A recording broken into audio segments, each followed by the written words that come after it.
তাহলে আজকে আমাদের পড়ার টপিক হচ্ছে লিপিড। আচ্ছা বলো তো, লিপিড যখন তোমাদের মাথায় আসে, লিপিড মানে ফ্যাট মানে চর্বি, তাই তো? লিপিড, এই লিপিডকে আরেকটা আমরা কি বলতে পারি? ফ্যাট। আরেকটা কি বলতে পারি? ফ্যাট, তাই না? ফ্যাট, যেটাকে খাঁটি বাংলায় আমরা কি বলি? চর্বি। চর্বি, ঠিক আছে। আচ্ছা বলো তো, এই যে লিপিড নাম শুনলে তোমাদের কাছে কি মনে হয়? এটা কি ভালো জিনিস না খারাপ জিনিস? এই বলো তো, লিপিড নাম তোমরা যখন নাম শুনো যে লিপিড, এটা কি ভালো না খারাপ? কি মনে হয় তোমাদের কাছে? লিপিড কি ভালো না খারাপ? ঠিক আছে, লিপিড খারাপ। খারাপ এই ভালো খারাপ না, তোমরা খারাপ বেশি বলছো আর কি, তাই না? দুটোই মনে হয়, হ্যাঁ, দুই একজন আবার হচ্ছে বলছে দুটোই মনে হয়। শোনো, লিপিডকে আমরা ম্যাক্সিমাম সময় জানি যে এটা মনে হয় অনেক বেশি খারাপ, অনেক খারাপ কাজকর্ম করে, এইটা ওইটা সেটাই সেই। এই কারণে লিপিডের যে ভালো গুণগুলো আছে সেগুলো আমাদের জন্য সবচেয়ে বেশি গুরুত্বপূর্ণ, মনে রাখো, ঠিক আছে? লিপিডের ক্ষেত্রে মনে রাখবা, লিপিডের যে ভালো গুণগুলো আছে, আমার বডিতে কি কি কাজ করে, কোন এসেনশিয়াল কাজগুলো করে, এগুলো আমাদের পরীক্ষার জন্য খুবই বেশি গুরুত্বপূর্ণ, বিশেষ করে ঘ নাম্বার প্রশ্নের জন্য, ঠিক আছে?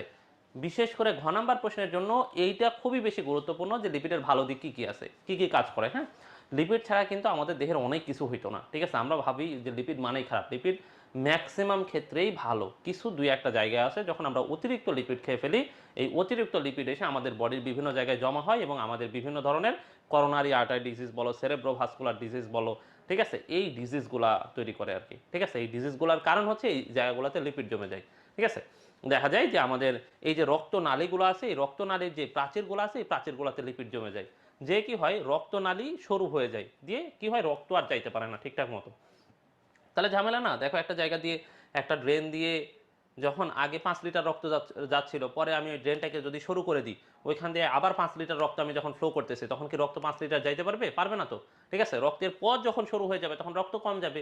সো আলটিমেটলি কি হয়, ওই জায়গাটা এফেক্টেড হচ্ছে। এইভাবে আস্তে আস্তে বিভিন্ন ধরনের রোগ হচ্ছে। যখন এটা হার্টে হচ্ছে তখন হার্টের বিভিন্ন রোগ হচ্ছে, যখন এটা মাথায় হচ্ছে তখন মাথার বিভিন্ন রোগ হচ্ছে, বিশেষ করে খুবই পরিচিত স্ট্রোক, এটা তোমরা খুবই বেশি জানো, ঠিক আছে?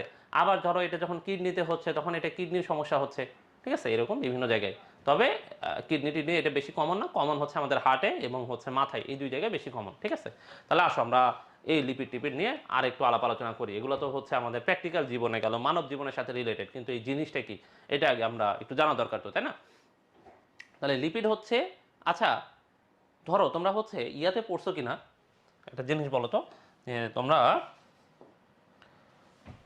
তোমরা যখন এতদিন আমরা যখন পড়ছি বলো তো, বড় স্টার্চকে যখন আমি ভাঙি, হ্যাঁ, বড় স্টার্চকে যখন আমি ভাঙি, এই স্টার্চ, ঠিক আছে, এটাকে যদি ভাঙি তখন আমরা ভেঙে ভেঙে ভেঙে ভেঙে ফাইনালি কি পাই বলো তো? ফাইনালি আমরা কি পাই? গ্লুকোজ। কি পাই? গ্লুকোজ, তাই না? আচ্ছা বলো তো, আমরা যখন একটা প্রোটিনকে ভাঙি, এই যে প্রোটিনকে যখন আমাদের দেহ পরিপাক করে, আমাদের পেটে পরিপাক হয়ে হয়ে ভেঙে ভেঙে ভেঙে ভেঙে এটা কিসে পরিণত হয় বলো তো? তোমরা কি জানো এটা কিসে পরিণত হয়? Amino acid. এটা এখন না পারলে কিন্তু মানিজ্য থাকবে না, হ্যাঁ? এগুলা নিয়ে আমরা বিস্তারিত আলাপ আলোচনা করছি। এরপরে আসো, তাহলে তোমরা কি জানো কখনো এই যে লিপিডকে ভাঙলে কি পাওয়া যায়? তোমাদের মাথায় কখনো আসে লিপিডকে যদি আমি ভাঙি তাহলে আমরা কি পাইতে পারি? এই তো সাবাস, ঠিক আছে, ওয়াসিমা বলছে, প্রাপ্তি বলছে, এই তো তোমাদের দেখি বিশাল বিশাল জ্ঞানী মানুষজন, ঠিক আছে? যাক, আমি খুবই ভালো লাগলো যে তোমরা এটা পারছো আর কি দেখে। তাহলে এই লিপিডকে ভাঙলে কি পাওয়া যায় জানো? Fatty acid. Fatty acid plus glycerol. Fatty acid plus glycerol, তাই না? তাহলে দেখো এই জিনিসটা একটু মনোযোগ দিয়ে খেয়াল করো, একটা লিপিডকে ভাঙলে আমরা পাই ফ্যাটি অ্যাসিড এবং কি পাই? গ্লিসারল। ফ্যাটি অ্যাসিড এবং কি পাই ভাইয়া? গ্লিসারল পাই। কি পাই ভাইয়া? গ্লিসারল, তাই না? আচ্ছা, অনেকগুলো অ্যামাইনো অ্যাসিড পরস্পর যে যুক্ত হচ্ছিল একটা বন্ধনের মাধ্যমে যুক্ত হয়ে প্রোটিন তৈরি করে, সেই বন্ধনের নাম কি বলো তো? এই যে অনেকগুলা গ্লুকোজ পরস্পর যুক্ত হয়ে স্টার্চ তৈরি করছে, তাই না?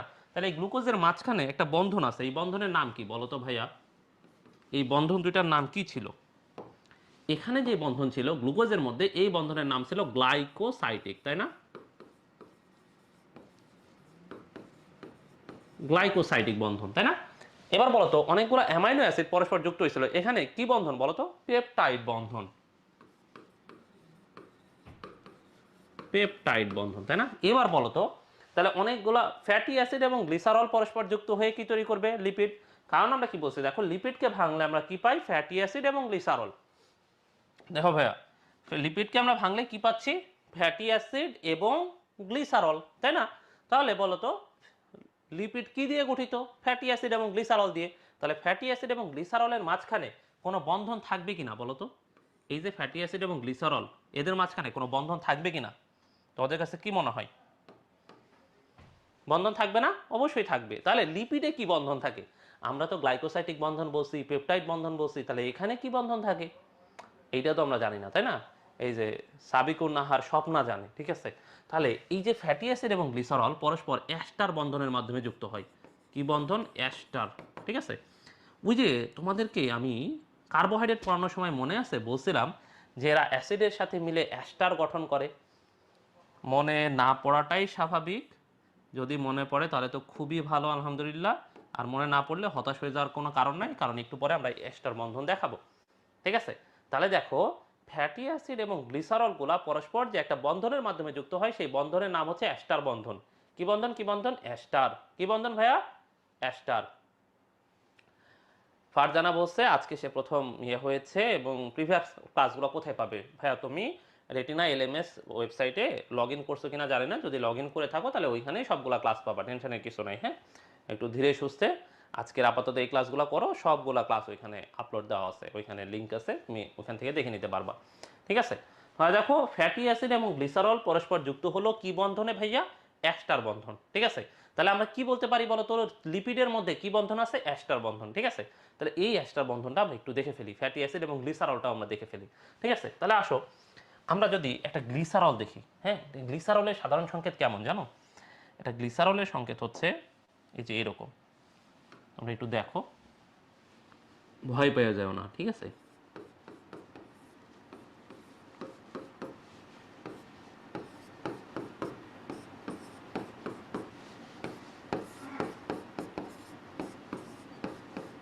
এই যে দেখো, এটা হচ্ছে গ্লিসারল। হ্যাঁ, এটাকে কেন গ্লিসারল বলছে? এই যে দেখো, এই যে তাহলে দেখো তো একটা গ্লিসারলে, তোমরা আমাকে বলো তো একটা গ্লিসারলে কয়টা অ্যালডিহাইড, কয়টা আমাদের অ্যালকোহল মূলক আছে? তোমরা বলো তো কয়টা আছে, কয়টা আছে? তিনটা। এইটার নাম হচ্ছে গ্লিসারল ভাইয়া। এটার নাম কি ভাইয়া? গ্লিসারল।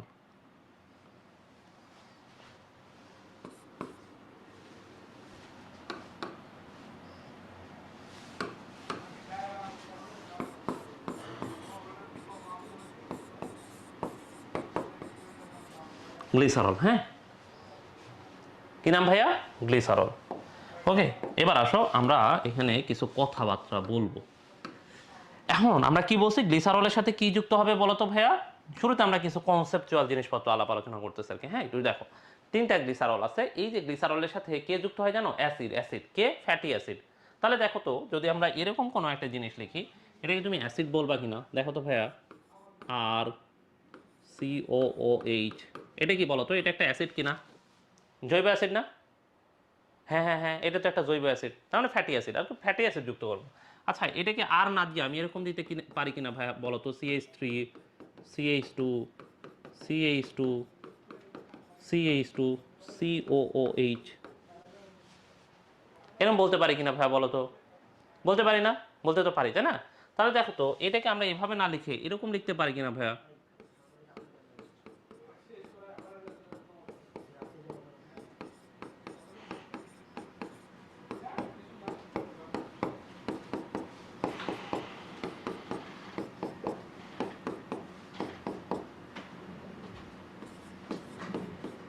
বলো তো ভাইয়া, এটাই আমি কি এই তিনটা জিনিস যে লিখছি, তিনটা কি আলাদা যৌগ লিখছি নাকি সেম যৌগ লিখছি? তোমরা আমাকে একটু বলো তো ভাইয়া, এই তিনটা কি সেম নাকি আলাদা?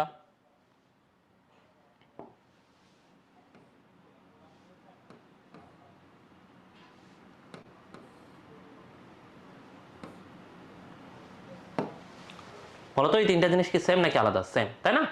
তাহলে তো আমরা এইভাবে লিখতেই পারি। তাহলে তোমরা সবাই একমত আমার সাথে যে এটা একটা অ্যাসিড, তাই না? ফ্যাটি অ্যাসিডও দেখতে এরকমই হয় ভাইয়া। হ্যাঁ, ফ্যাটি অ্যাসিডও দেখতে এই টাইপেরই হয়। তাহলে দেখো এই যে একটা গ্লিসারল এবং একটা ফ্যাটি অ্যাসিড পরস্পর যুক্ত হবে, হয়ে কি তৈরি করবে? এইটা, এটা ধরো একটা অ্যাসিড। তাহলে এটা একটা কি ভাইয়া? অ্যাসিড, তাই না? কেমন অ্যাসিড? জৈব অ্যাসিড। ওই যে জৈব যৌগে এই অ্যাসিডগুলো পাওয়া যায়, এই জন্য ধরো আমরা একটা জৈব অ্যাসিড বললাম। কি অ্যাসিড? জৈব অ্যাসিড। তাহলে আসো এই দুইটাকে আমরা যখন যুক্ত করে দিব তখন কি তৈরি হবে ভাইয়া? এই দুইটাকে যখন আমরা যুক্ত করব তখন তৈরি হবে আমাদের আমাদের লিপিড। তাহলে আসো আমরা দুইটাকে যুক্ত করি। তাহলে এবার দেখো তো তোমরা এই জিনিসটা মাইনে নিতে পারো কিনা। CH2OH, CH2OH, ঠিক আছে। এখন ধরো আমি অ্যাসিডটাকে এইভাবে লিখতেছি, ওকে, COOH,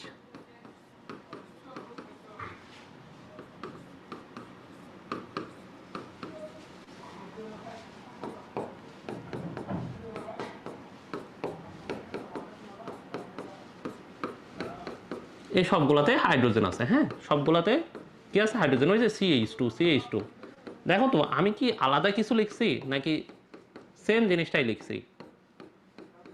আমরা এই পাশে এরকম লিখতে পারি, তাই না? এটা করতে পারি কিনা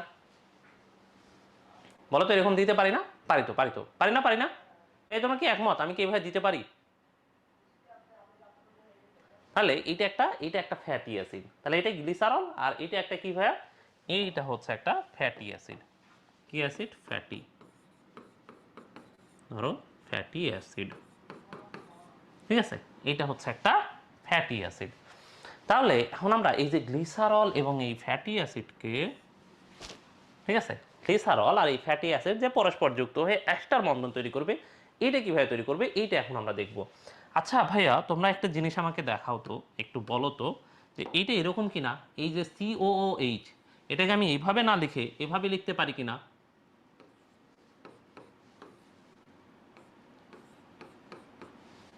এরকম আমরা লিখতে পারি কিনা বলো তো?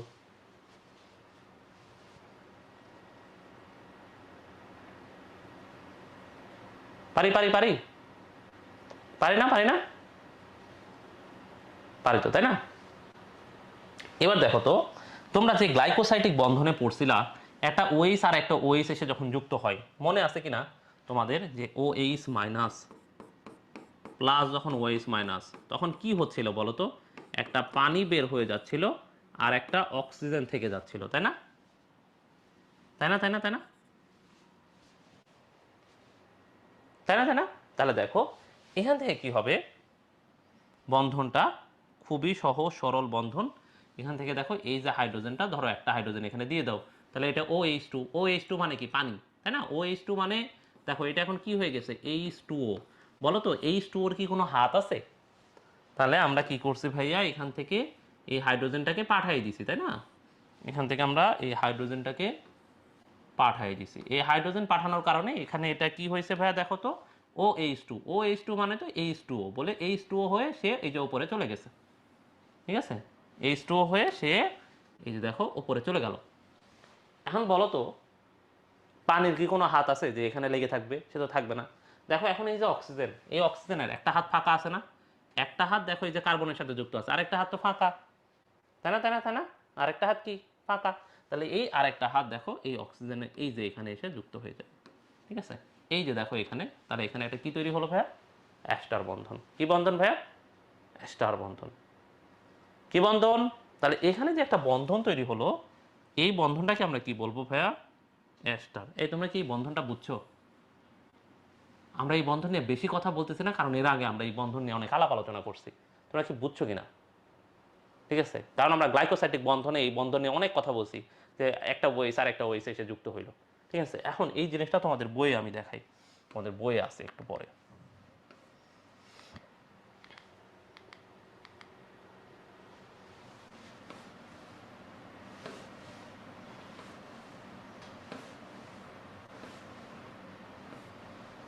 এই যে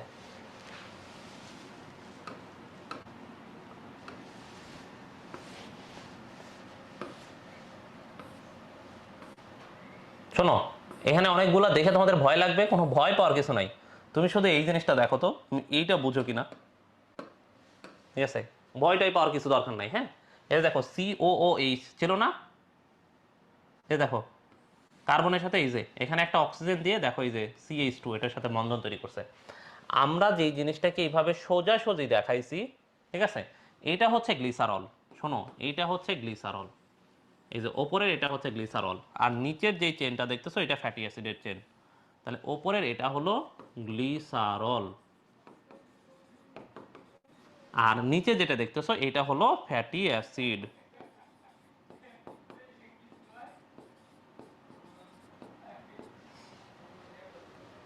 ওপরের ওটা গ্লিসারল, নিচের এটা কি ভাইয়া? Fatty acid. ঠিক আছে, তাহলে গ্লিসারল ফ্যাটি অ্যাসিড এটা তো আমরা মোটামুটি সবাই দেখতেই পাচ্ছি। হ্যাঁ, এই যে দেখো এখানে তাদের মধ্যে বন্ধন হয়েছে, এই যে দেখো এখানে, এখানে COOH ছিল, এখানে হচ্ছে যে COOH ছিল। ঠিক আছে, এই বন্ধনটা এই যে এখানে দেখাইছে। দাঁড়াও তোমাদেরকে আরেকটু, এই যে দেখো একটা গ্লিসারলের সাথে এই যে এখানে বন্ধন তৈরি হয়েছে। হ্যাঁ, এবার তোমাদের কাছে এখনো অনেকের কাছে মনে হইতে পারে যে ভাইয়া আমরা তো এখনো স্পষ্ট বুঝলাম না।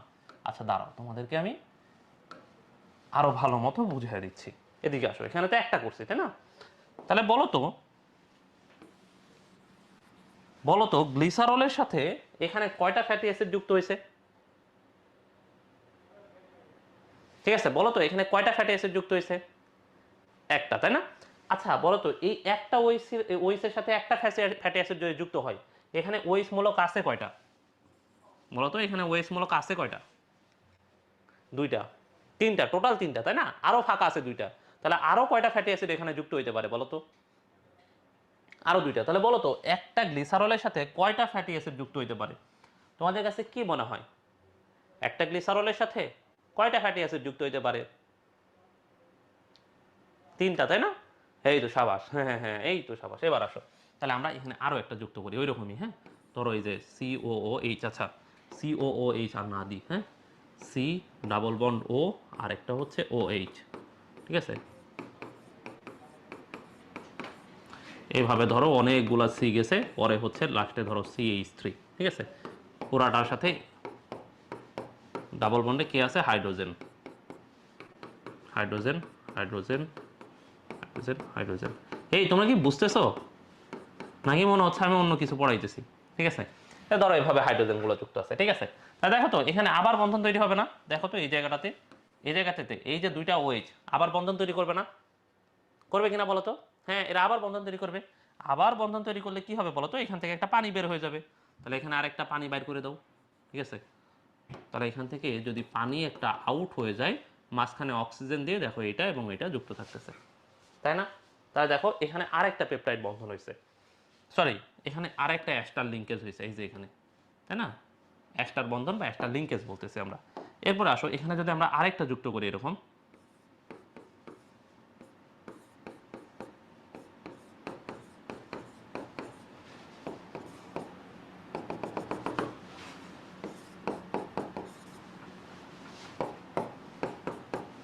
এই কার্বনের সংখ্যা মোটামুটি 13, 14, 15টা হয় সচরাচর। হ্যাঁ, সচরাচর এই ফ্যাটি অ্যাসিডে কার্বন সংখ্যা 13, 14, 15, 16 এই টাইপেরই হয় আর কি। হ্যাঁ, এই যে, হ্যাঁ, তাহলে দেখো এখানে আরেকটা বন্ধন তৈরি হবে। এই যে দেখো এই OH এবং এই OH মিলে যখন বন্ধন তৈরি হবে তখন কি হবে? একটা পানি বের হয়ে যাবে। যখনই এই যে একটা পানি বের হয়ে গেল, এখানে একা অবস্থায় কে থাকে ভাইয়া?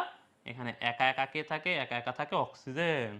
একা একা এই যে অক্সিজেন থাকে, এই অক্সিজেন এই কার্বন এবং এটাকে যুক্ত করে ফেলতেছে। তাহলে দেখো এখানে তোমরা আমাকে এখন বলো, এখানে তোমরা কয়টা অ্যাস্টার বন্ধন পাইছো?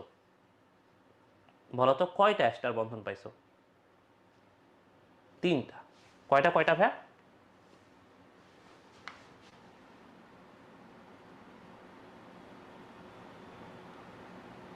জান্নাত, কি বুঝো নাই ভাই একটু বলো তো? পুরোটাই বুঝো নাই নাকি স্পেসিফিক কোনো জায়গায় সমস্যা আছে?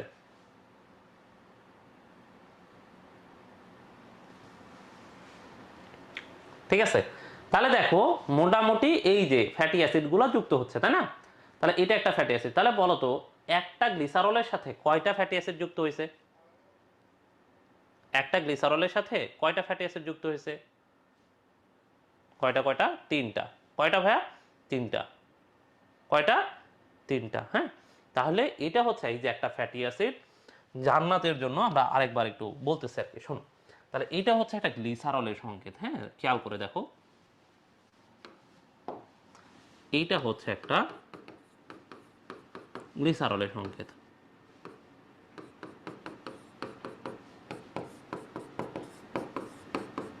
আর এটা ফ্যাটি অ্যাসিডের সংকেত হচ্ছে এরকম, এই যে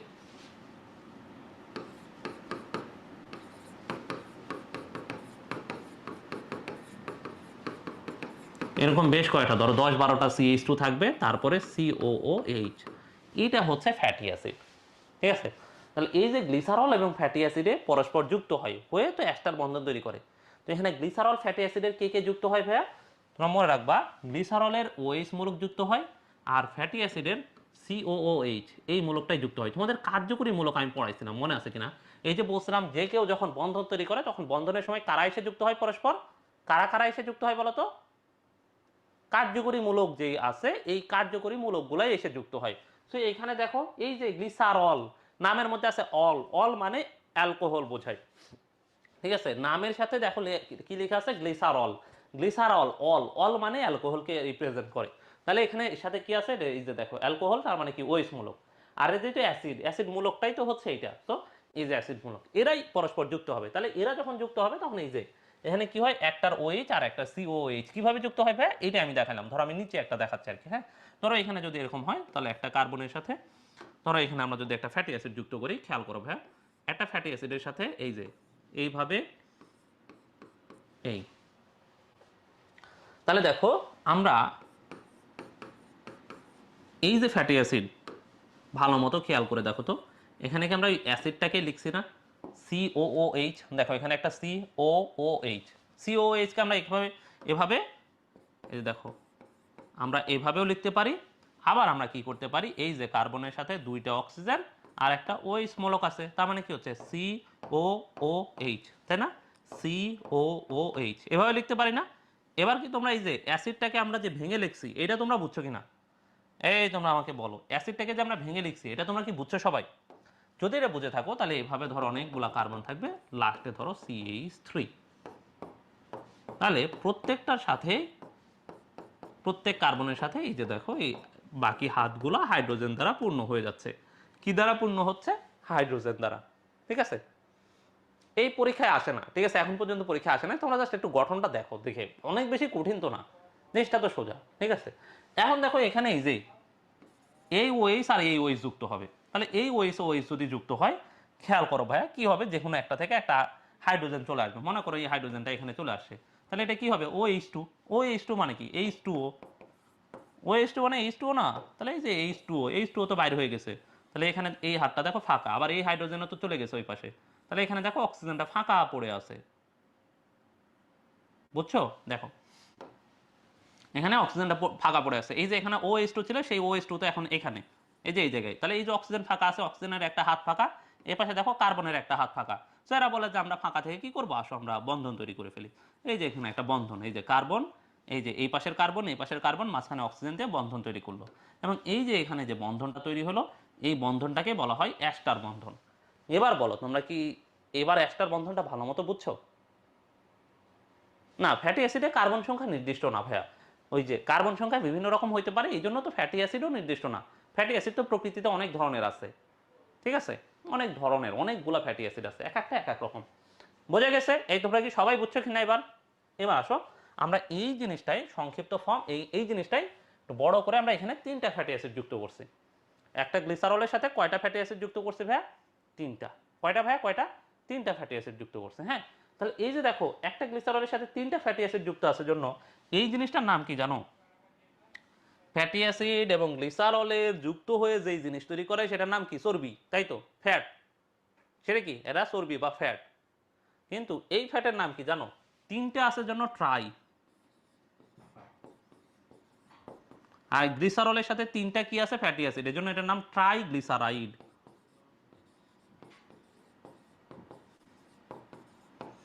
এই যে গ্লিসারাইড, গ্লিসারল থেকে আসে গ্লিসারাইড নাম, গ্লিসারল থেকে আসে গ্লিসারাইড। আর এই ট্রাই মানে তিনটা ফ্যাটি অ্যাসিড যুক্ত আছে। তাহলে বলো এই যে এখানে যেটা আমি লিখছি এটা কি হবে? মনোগ্লিসারাইড, ডাইগ্লিসারাইড নাকি ট্রাইগ্লিসারাইড? বলো এটা কি হবে?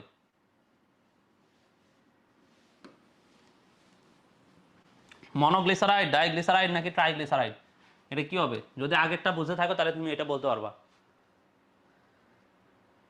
এটা কি হবে? দেখো তো এখানে কয়টা ফ্যাটি অ্যাসিড আছে? একটা আছে না? একটা ফ্যাটি অ্যাসিড। তাহলে গ্লিসারলের সাথে কয়টা কয়টা ফ্যাটি অ্যাসিড যুক্ত আছে? একটা। তাহলে এক মানে কি? মনো না? মনো মানে কি এক। তাহলে এটা কি কি নাম হবে? মনোগ্লিসারাইড। মনোগ্লিসারাইড, তাই না? এটাই তো হওয়ার কথা। এবারে এখানে দেখো, এখানে কয়টা একটা গ্লিসারলের সাথে কয়টা ফ্যাটি অ্যাসিড আছে? তিনটা। এজন্য এটার নাম কি ভাইয়া? ট্রাই। কি নাম? কি নাম? Try glyceride. ঠিক আছে? ওকে, তাহলে তোমরা বুঝছো এবার? এই যে এটা হচ্ছে একটা ফ্যাট। ঠিক আছে, মানে এটাই একটা লিপিড। এই যে পুরা যৌগ।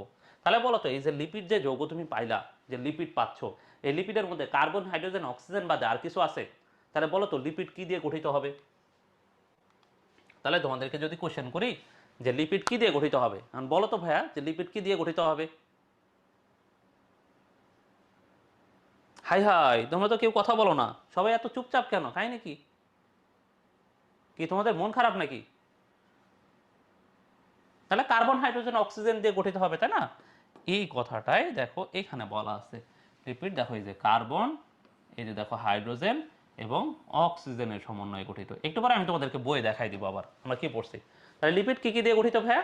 কার্বন, হাইড্রোজেন এবং অক্সিজেন দিয়ে গঠিত। এবং দেখো এই যে রাসায়নিকভাবে এখানে আমরা কি পাচ্ছি দেখো, অ্যালকোহল এবং ফ্যাটি অ্যাসিডের এস্টার, তাই না? তাহলে আমরা অ্যালকোহল এবং ফ্যাটি অ্যাসিডের এস্টারকে কি বলতে পারি? লিপিড।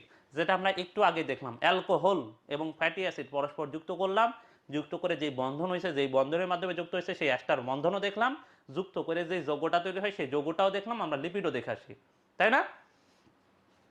তাই তো, হ্যাঁ, এই হলো ব্যাপার। তাহলে এই লিপিডের, শোনো, প্রকৃতিতে লিপিডের দুইটা ফর্ম আছে, বুঝছো? প্রকৃতিতে লিপিডের দুইটা ফর্ম আছে। কিছু লিপিড আছে যারা তরল, এদেরকে আমরা বলি তেল।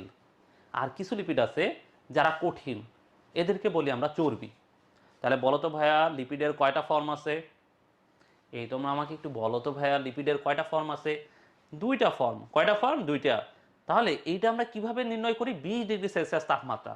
কয় ডিগ্রি ভাইয়া? 20 ডিগ্রি। ধরো 20 ডিগ্রি সেলসিয়াস তাপমাত্রায় যারা কঠিন, এই 20 ডিগ্রি সেলসিয়াস তাপমাত্রায় যারা কঠিন তারা হলো চর্বি। ঠিক আছে, 20 ডিগ্রি সেলসিয়াস তাপমাত্রায় যারা কঠিন তারা হলো চর্বি। আর এই 20 ডিগ্রি সেলসিয়াস তাপমাত্রায় যারা তরল তাদেরকে আমরা বলি তেল। ঠিক আছে, তাদেরকে আমরা কি বলি? তেল। হ্যাঁ, তার মানে লিপিড হচ্ছে অ্যাস্টার। হ্যাঁ, এই তো দীপ, লিপিড হচ্ছে অ্যাস্টার। এটা কি রুম টেম্পারেচার? কক্ষ তাপমাত্রা লেখা আছে, কিন্তু অ্যাকচুয়াল কক্ষ তাপমাত্রা হচ্ছে 25 ডিগ্রি সেলসিয়াস তাপমাত্রায়। ভাইয়া চর্বিও তো গলে তেল হয় না? আমরা ওই যে 20 ডিগ্রি সেলসিয়াস তাপমাত্রা এখানে ইয়ে করি। চর্বিকে গলায় যখন তেল বানাও তখন কি কি পরিমাণ তাপ দাও ভাইয়া? তখন কি 20 ডিগ্রি সেলসিয়াস তাপমাত্রা থাকে? বলো তো, বলো তো মমিন, বলো তো মমিন, তখন কি 20 ডিগ্রি থাকে নাকি অনেক বেশি হয়ে যায়? হামজা বসে সুদান ঠিকই। এই হামজা, আমরা ওইদিকে যাবো, ঠিক আছে, সামনে আছে, তুমি টেনশন করো না, একটু ধৈর্য ধরো। এখন তোমরা আরেকটা জিনিস এখান থেকে জানবা, শোনো।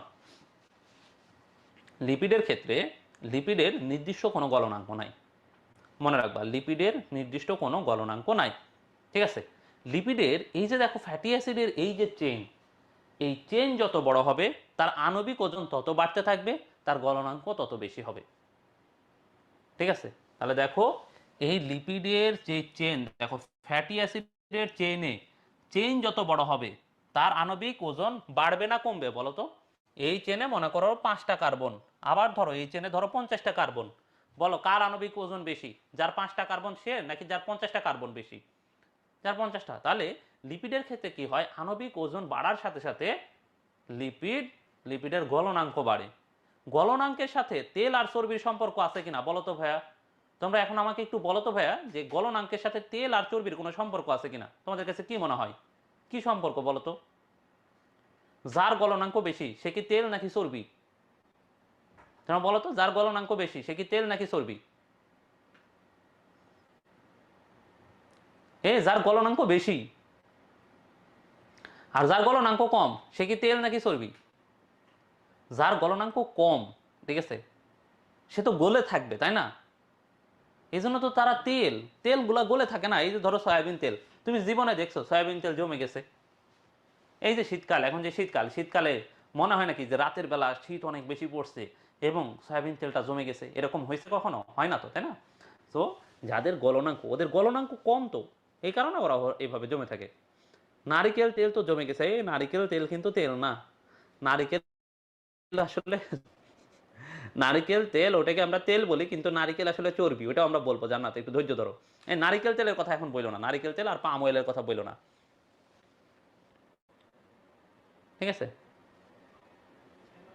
ও আচ্ছা আচ্ছা, সরি, আজকেও আমি একই রকম ভুল করছি আর কি, হ্যাঁ। আচ্ছা আচ্ছা, মার্জিয়া মুশতারি, আজকেও আমি সেম ভুল করছি। আচ্ছা শোনো তাহলে, তোমাদের আমরা কি বললাম যে ভাইয়া লিপিডের নির্দিষ্ট কোনো গলনাঙ্ক নাই। লিপিডের কি হয়, যে এই যে আস্তে আস্তে তার এই যে চেইন যত বড় হয় ফ্যাটি অ্যাসিডের, তার গলনাঙ্ক তত বেশি হয়। তাহলে বলো, চর্বিদের এই ফ্যাটি অ্যাসিডের চেন অনেক লম্বা, তাই না? তাহলে চর্বির ক্ষেত্রে দেখো তো ভাইয়া, আমরা যদি এই ডিসিশনে আসতে পারি না, যে এখান থেকে, যে চর্বির ক্ষেত্রে, চর্বির ক্ষেত্রে কার্বন শিকল, শিকল লম্বা, এটা বলতে পারি না। আর তেলের ক্ষেত্রে আমরা কি বলতে পারি বলতো ভাইয়া? কার্বন শিকল, কার্বন শিকল কেমন বলতো? খাটো। আচ্ছা খাটো না বলে এখানে ছোট বললে বেশি ভালো মানায়। কার্বন শিকল ছোট। দূর, কি করতেছে জীবনে। কার্বন শিকল, তাই না? এই তোমরা কি এটা বুঝছো? পাম অয়েল,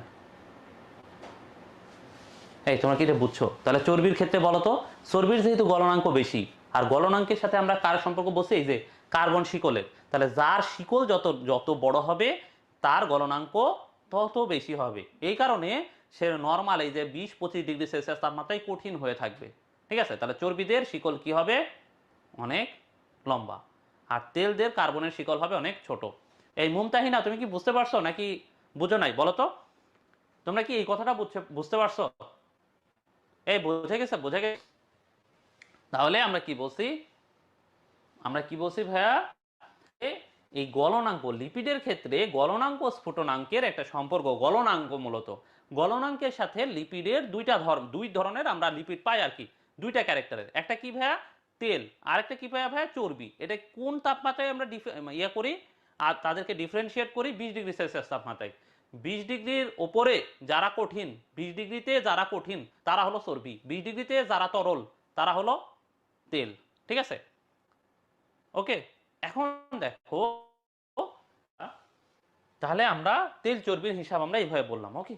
এটাই কিন্তু হিসাব। এবার বলো তো ভাইয়া, নারকেল তেল শীতকালে কি জমে যায়? 20 ডিগ্রি সেলসিয়াস তাপমাত্রার নিচে নামলে ও কি তরল থাকে নাকি জমে যায়? তোমরা সবাই বলো তো, বলো তো, নারিকেল তেল 20 ডিগ্রি সেলসিয়াস তাপমাত্রার নিচে তরল থাকে নাকি জমে যায়? 20 ডিগ্রিতে জমে যায় না শীতকালে? এই যে শীতকালে নারিকেল তেল জমে গেছে না? তাহলে বলো তো, নারিকেল কি আসলে তেল নাকি চর্বি?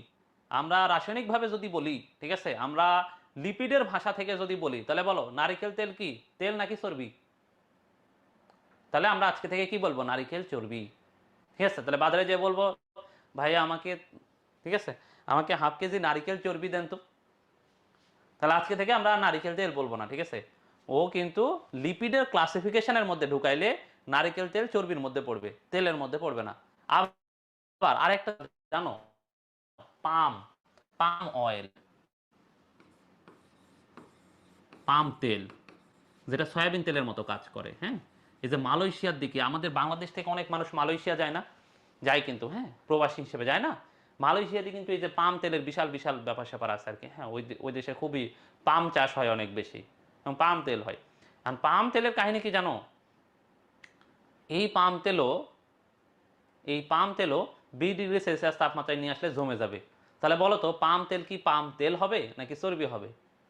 পাম চর্বি। কি করে জানো? আমাদের বাংলাদেশের দোকানদাররা অসাধু না, সয়াবিনের সাথে পাম তেল একটু দিয়ে ভেজাল বানায় দেয়। এটা তো গরমকালে ধরা যায় না, কারণ গরমকালে এটা তো আর জমাট বাঁধে না, কিন্তু শীতকালে খুব সহজে বোঝা যায়। কেন জানো? শীতকালে পাম তেল তো, পামও আসলে তেল না, পামও আসলে চর্বি, ঠিক আছে? তাহলে বাজারে যে বলবা, ভাই 1 লিটার পাম চর্বি দেন, ঠিক আছে, আর 1 লিটার সয়াবিন তেল দেন, দুইটা মিশাই দেন। বুঝছো কাহিনী? তাহলে আমি এতক্ষণ পর্যন্ত যেগুলো বলছি তোমরা কি এই কথাগুলো বুঝছো? এসব মাথার উপর দিয়ে গেছে, মনে হয় কিছু কথা একটু উপর দিয়ে গেছে। যাই হোক, আমি আর অন্য ধরনের কোনো কথাবার্তা বলবো না, এবার ডিরেক্ট তোমাদের বইয়ের কথাবার্তা বলবো। আসো তাহলে লিপিডের ধর্মতে আসি আমরা। হ্যাঁ, লিপিডের ধর্ম, কিছু ধর্ম। আসো এই ধর্মগুলো একটু পড়ে ফেলি। লিপিডের বৈশিষ্ট্য শোনো। লিপিড কোনোদিন দেখছো তেলের সাথে পানি মিশে, এবং তেল এবং পানি মিশে গেছে খুবই সুন্দর, এরকম হয়েছে কখনো? বলো তো, তেল এবং পানি মিশে, জীবনে তেল এবং পানি মিশে গেছে এরকম তুমি দেখছো কখনো? পারভেজের নাকি হয়েছে, পারভেজ তেল এবং পানিকে মিশিয়ে ফেলছে, চিন্তা করা যায়, বিশাল ব্যাপার। ঠিক আছে, এই তুমি একটা ভিডিও করে দিও, ঠিক আছে, আমরা দেখে বলবো যে তেল আজকে থেকে আর লিপিড না, তেল এখন থেকে প্রোটিন, কারণ সে পানিতে দ্রবণীয়। ঠিক আছে, তাহলে দেখো এরা কিন্তু পানিতে দ্রবণীয় হয় না। কিন্তু বলো তো, সয়াবিন তেলের মধ্যে যদি সরিষা মিশবে না? এই মিশবে কি? মিশে না, মিশে না, মিশে। এই পারভেজ মনে হয় যে ডিমকে তরল করতে চাইছিল, এই যে ফাহাদ এটা আবার বসে যে পারভেজ ডিম কবে তরল করবে জানতে চাইছে। ঠিক আছে, শোনো, তাহলে দেখবা যে এই যে লিপিডগুলা, হ্যাঁ, লিপিডগুলা পানিতে অদ্রবণীয়। আবার ধরো এই যে চর্বিগুলা, বিশেষ করে তোমরা চর্বি কখন দেখছো? এই যে গরু খাসির মাংস তো খাইছো তোমরা, ঠিক আছে, গরু ছাগলের যখন মাংস খাইছো, গরু ছাগলের যে আলাদা আলাদা সাদা সাদা বা কখনো কখনো হলুদ হলুদ যে চর্বিগুলো দেখছো, এই চর্বি কখনো দেখছো পানির সাথে মিশে গেছে? মিশে নাই। আরেকটা জিনিস বলো তো, যখন আমরা এখানে এই যে তেল ঢালি, পানিতে তেল দিই বা পানিতে যখন চর্বি দিই, বলো তো এগুলা কি ডুবে যায়, এগুলোর সাথে মিশে যায়, নাকি এগুলো ভেসে থাকে? তোমরা কি দেখছো? তেল পানিতে ডুবে যায় নাকি পানিতে ভাসে? পানিতে ভাসে, এই তো স্বাভাবিক, ভেসে থাকে। তাহলে বলো তো কার ওজন বেশি?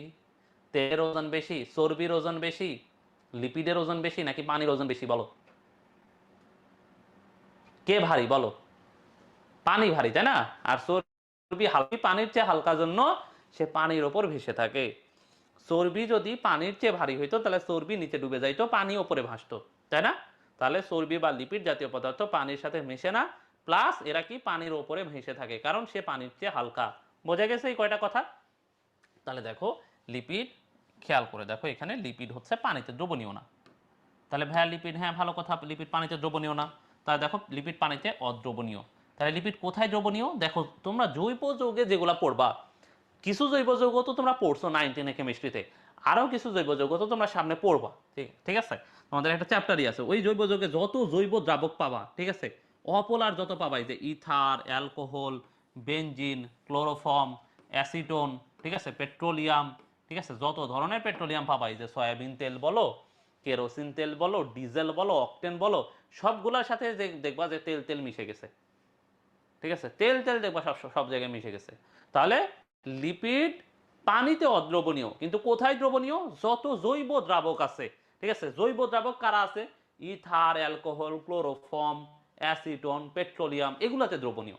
ঠিক আছে, এরপরে দেখো এদের লিপিডের নির্দিষ্ট কোনো গলনাঙ্ক নাই, আণবিক ওজন বাড়ার সাথে সাথে এদের গলনাঙ্ক বৃদ্ধি পায়।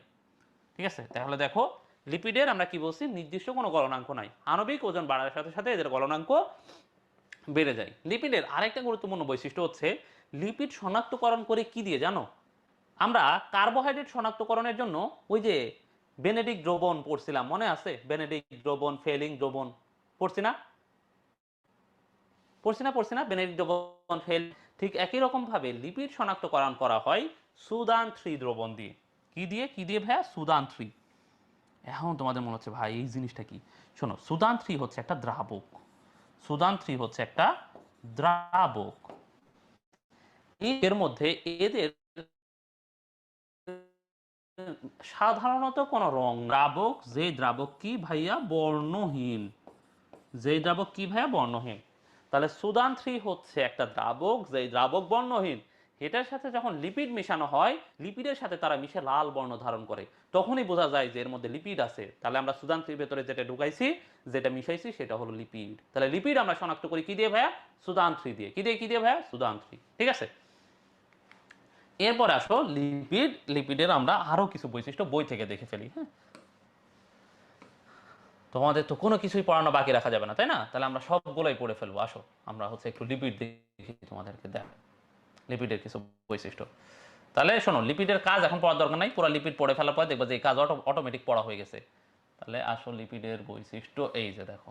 তাহলে দেখো প্রথম বৈশিষ্ট্য খেয়াল করো, লিপিড বর্ণহীন, গন্ধহীন, স্বাদহীন। তোমরা জানো এই যে তেল চর্বি এগুলোর নিজস্ব কোনো বর্ণ নাই, ওইভাবে তেলের কোনো বর্ণ নাই, গন্ধ সেরকম নাই, এদের স্বাদও তেমন একটা নাই।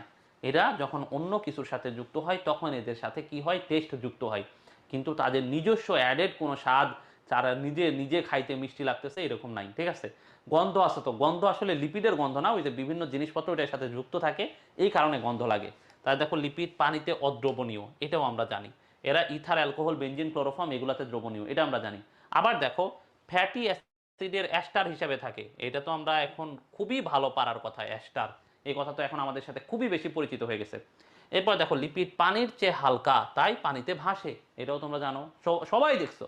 তারপর দেখো লিপিডকে যদি আমরা আদ্র বিশ্লেষণ করি, আদ্র বিশ্লেষণের ইংরেজি হচ্ছে হাইড্রোলাইসিস, তাহলে এটাকে ভাঙলে আমরা কি পাবো ভাইয়া, ফ্যাটি অ্যাসিড এবং গ্লিসারল। তাহলে লিপিডকে ভাঙলে আমরা কি পাবো, ফ্যাটি অ্যাসিড এবং গ্লিসারল। এবার দেখো লিপিডের আণবিক ওজন বৃদ্ধির সাথে সাথে গলনাঙ্ক বৃদ্ধি পায়, লিপিডের নির্দিষ্ট কোনো গলনাঙ্ক নাই, এটা আমরা পড়ে ফেলছি। এরপর দেখো 20 ডিগ্রি সেলসিয়াস তাপমাত্রায়, এই যে দেখো তাপমাত্রা কত, 20 ডিগ্রি সেলসিয়াস তাপমাত্রায় কিছু লিপিড তরল, এই যে তরল কারা, তেল, এবং দেখো কিছু লিপিড কঠিন, কঠিন কারা, তারা হচ্ছে এই যে চর্বি, দেখছো? তাহলে বলো তো এখানে এই একমাত্র 9 নাম্বার বৈশিষ্ট্য ছাড়া, আল্লাহর ওয়াস্তে বুকে হাত দিয়ে কসম করে বলো তো, এই 9 নাম্বার ছাড়া এমন কোনো বৈশিষ্ট্য ছিল যে তুমি এখন জানো না? কোনোটা ছিল? মানে এখন মানে এই মুহূর্তে তোমাদের যেগুলো নিয়ে আলোচনা করা হয়েছে মোটামুটি সবগুলোর সাথে তোমরা এদিক ওদিক আদারে বাদারে কোনো না কোনোভাবে এগুলোর সাথে তোমরা পরিচিত না?